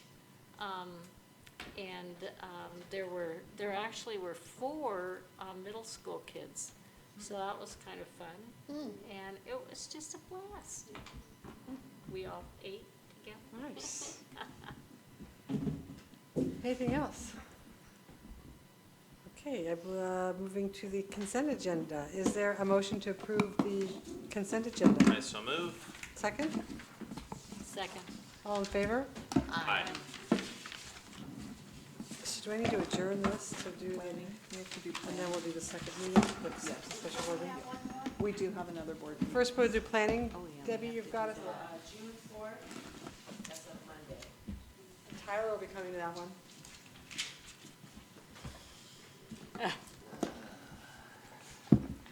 Correct, Tyler? What time, Deb? Look at all my hair is gone. I have to cancel that with you. Oh, this is agenda planning? At noon, I'm supposing. I can do On it. June 4th. I can do it if it's. I can do it. Great, let's see, who did the last one? It was. I did the last one. Okay, so then B? Yeah. So B and Tyler? Yeah. Okay. Don't we need a third We person? I'll be usually do there. 3. Oh, you will? I'll be there, yeah. Oh, okay, got I'll it. still be there. Oh, you can be there. Oh, I guess I should be there. Oh, yeah, you need to be there. Okay, and we'll adjourn to Any, our. any other planning for us, Debbie? Okay. Well, a reminder that you have a special board meeting at noon on May 24th. Yes. When We're very special this month. is the meeting in June? I just want to make sure I have it. June 12th and 13th. Yeah. And are they both, sometimes, what are the times for those? So the 12th will be our longer meeting, probably our regular, and then the 13th should be just a quick approval of the LCAP. But they're both at like 4:30? Or will the 13th be at 6:30 or? 6:30, right? Probably no closed session on the 13th. It's 13. Oh, yes, yeah, 12 and Yes, can we do 5:30? Yes, Tuesday and Thursday. Is that okay with everybody? 5:30 for the 13th? Good, 5:30. 5:30. And the time of that one? 5:30 I'm sorry, Which is 5:32. to 5:35. Quick. Till 5:30.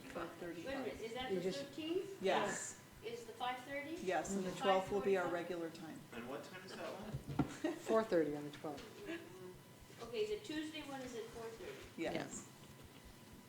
Deb, can I ask you, on this paper you sent out, graduation for Native Americans is at the high school, not Pomolita, right? Yes. Right, because you have it, on one of them it's Pomolita and the other is the high school. Yeah, it's at the high school, And Debbie, I thought it said that you were going to post who was going, but I couldn't find that one. Just to the graduations, I think, right? Yeah, there hasn't been a list of who's going. Oh, yeah, you have it. I think it's been which ones are available, but I think, got it, okay. Or just, I mean, I think I have mine down, but I just want to be sure. Anything else? Final. Okay, meeting is adjourned. Now we have a special meeting. Oh, do we have to do all these call to order? Yeah, call it to order. Okay, call to order, call this meeting to order. This is a special meeting for one item here, the out-of-state field trip approval. So we need the board to, when a group goes out of state, we have to have board approval on it, and we have our Sea Perch team going to Massachusetts. So we need a motion to approve that. So moved? I'll second it. All in favor? Aye. Good luck to them. Yes. Okay? Oh, we're going to adjourn, yeah, we're going to adjourn, but we need to go to closed session really quick.